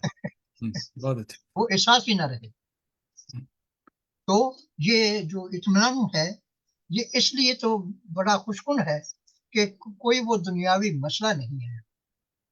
आप जानते हैं कि डेनमार्क एक गल्फ स्टेट है, ये यहाँ तो मुर्दा जो है वो भी BMW में जाता है। क्या बात है। तो वंडरफुल। तो जनाब, जिंदगी से कोई गिला, एनी रिग्रेट्स? बिल्कुल नहीं। सुभान हाँ, अल्लाह। एक चीज है कि काश जितना वतन वक्त हमने यहाँ गुजारा है, इसका कुछ हिस्सा, मजीद कुछ हिस्सा हम अपने आबाई वतन में भी गुजार सकते, अपने गली मोहल्लों को देख सकते जी, अपनी बरसात का वो मजा लेते जो हम बचपन में सिर्फ लंगोट पहनकर गलियों में काले ईंटा काले रोड जाते हुए गुजारते थे। वो कभी कभी याद आता है। बारिश यहाँ भी होती है जुवेद भाई, आप तो जानते हैं, लेकिन जब जमीन गीली होती है तो यकीन कीजिए वो बात नहीं होती जो हमारी अपनी जमीन से होती थी। बिल्कुल। हम्म। हमारे दोस्त, जर्नलिस्ट दोस्त, देखिए बहुत सारे जर्नलिस्ट आज आए हैं आपकी वजह से। अल्लाह तो उनको शक्ति शकील शकील अफरोज हमारे दोस्त हैं, बहुत अच्छे जर्नलिस्ट हैं, अखबार मशरिक से कलकत्ते में लगे हुए हैं। और ये काम के वक्त है इनका, रात का वक्त है, मगर ये झांकी मार लेते हैं, देख लेते हैं कि आज का मेहमान कौन है। तो शकील अफरोज भाई भी अपनी हाजिरी लगवा लिया इन्होंने। तो दोस्तों, बहुत बहुत शुक्रिया आप सबों का। कलकत्ता उर्दू अदब के लिए बड़ा अहम मुकाम है। बहुत और बहुत बड़ा। हाँ, जी हाँ, बहुत बहुत बड़ी बात है। बड़ा। जी हाँ। तो जिगर भाई नसर मलिक, आपका दिल की गहराइयों से शुक्रिया। आपने न सिर्फ अपना कीमती वक्त दिया, बल्कि हमारी स्कैंडिनेवियन स्टडीज में ज़बरदस्त जानकारी भी दी है। और जनाब दोस्तों, आप सबका भी फर्दन फर्दन शुक्रिया। हर शंबा की शब, सैटरडेज मेरी सुबह आपकी शाम, आप न सिर्फ हमारी आवारगी को वक़ार बख्शते हैं, बल्कि अपनी दोस्ती का भरम भी रखते हैं। अपने दोस्तों और उर्दू के ताज़दम शाह सवारों को भी आवारगी पे रागिब किया करें कि दिल से दिल को राह और चराग से चराग तादेर रोशन रहा करता है। और जितने दोस्त आ जाए हैं वो ज़रा देख लें कि उन्होंने सब्सक्राइब किया है या नहीं किया है, क्योंकि जो जो सब्सक्राइब करता है जावेद दानिश को उसकी खबर आ जाती है। तो इसलिए बचने की सूरत नहीं है। तो ज़रूर सब्सक्राइब कर लें। और अगर आप सब्सक्राइब करते हैं तो ही आप नसर मलिक जैसे कलमकार से मुलाकात करते हैं, इनसे मिलते हैं, इनसे मालूमात हासिल करते हैं। मुश्ताक भाई, चलते चलते एक कमेंट उन्होंने लगा दिया कि साहब इर्तिका पर यकीन है तो सुकून कहाँ। सही बात। बिल्कुल भी आएगा। बिल्कुल सही है साहब। तो अगले हफ्ते फरवरी 17 2024 हमारे मायनाज मेहमान होंगे मोहतरम नजीरुद्दीन ढकैया। हमारा प्रोग्राम होगा उर्दू के हजार रंग। उर्दू के बहुत सारे लहजे और उर्दू के बहुत सारी डिक्शंस हैं, उनमें से एक डिक्शन ढकैया जबान है, ढाका की। तो इस सिलसिले की दिलचस्प गुफ्तगू के लिए ज़रूर शरीक हों। जिन दोस्तों के सवालात रह गए, एक बार फिर माजरत। और ये ज़रूर चेक कर लीजिएगा कि ऐसा तो नहीं कि आपने सब्सक्राइब नहीं किया है तो ऑटोमेटिकली वो सवाल रह जा रहा है। तो सवालात को मुझ तक पहुंचने के लिए सब्सक्राइब करना भी ज़रूरी है। तो हजरात, अब तो जाते हैं बुतकदे से मीर, फिर मिलेंगे अगर खुदा लाया। जावेद भाई बहुत शुक्रिया आपका ना, कि आपने इतने आवाज से मुतारफ करवाया, कि भले गायबाना ही सही, ऑनलाइन ही सही, लेकिन जिक्र यारां चलता रहे और अब आपकी सोबतें इस तरह मुयसर रहें तो बहुत सुकून मिलता है। और मैं आपका मशकूर ममनून हूँ कि आपने ये मौका दिया। और उन तमाम अहबाब का जिन्होंने हमारी इस गुफ्तगू को, जो किसी लगी लुक्की के बगैर कही जा रही थी, हो रही थी, कबूल फरमाया। और हमें अपने मशरों से भी नवाजा, और हमारी मालूमात में भी, खासतौर पर कलकत्ता वालों सुन लो। हम आपके मशहूर हैं कि आपने इतनी मालूमात हमें अजाफा में दे दी। जी, तो वाह सभी खुशोबाश रहें। और जुवेद भाई, आपको आपकी आवारगी और आवारगी के साथ ये दीवानगी वाह। मुबारक। बहुत बहुत बहुत शुक्रिया, बहुत शुक्रिया। तो इससे पहले कि मैं दुकान बंद करूं, जरा आप यहीं रहिए, तो अभी फिर जी, बात होगी। मैंने अभी एक और कर्ज उतारना है। वो हाँ। है कि अ, हुमा की तरफ से, हुमा नसर की तरफ से, मेरी अहलिया की तरफ से भी सबको सलाम हो और दुआओं के लिए मुल्तमिस आप अगर एक दावत का वादा करें तो उनका भी इंटरव्यू मैं करता हूँ। है। जरूर, क्यों नहीं। नहीं, बहुत जल्द, बहुत जल्द जरूर। करते हैं। हालत ये है नसर भाई कि आप इसके गवाह हैं, एन मैंने चश्मदीद गवाह मैं कहूंगा कि आपके लिए पिछले 3 महीने से कोशिशें जारी हैं। 3 3 महीने की ब्लॉकिंग्स चल रही हैं। बदनामी का ये आलम है। और जो दोस्त मैं देख रहे हैं मैं चलते कहता हूं चलते। कि अब जब बात चल ही निकली है नसर मलिक को पकड़ने के हवाले से, तो बरसबील तज़किरा ये भी जिक्र, रिकॉर्ड पर बात रहे, कि मुश्ताक साइंस सुच्चा ने जिस तरह से मेरे कान मरोड़े हैं, वो मैं तो अभी तक वो अभी तक उनका लम्स मुझे महसूस हो रहा है। और खुदा ताला आप सबको शादो आबाद रखे। और खास तौर पर ये जो तरीक आपने शुरू किया है, उर्दू अहले जुबान को, उर्दू लिखारियों को और साहिब फन को सामने लाने का, ये एक ऐसा सिलसिला है जिससे हम सब एक दूसरे के मुताबिक जान सकते हैं कि जी कौन जी, कहाँ बहुत। अपनी इस्तेताअत के मुताबिक, अपने ज़ौक के मुताबिक क्या कर रहा है और क्यों कर रहा है। तो थोड़ा सा इंतजार करें अभी। मैं जरा सा इसे रैप अप कर दूं। जी।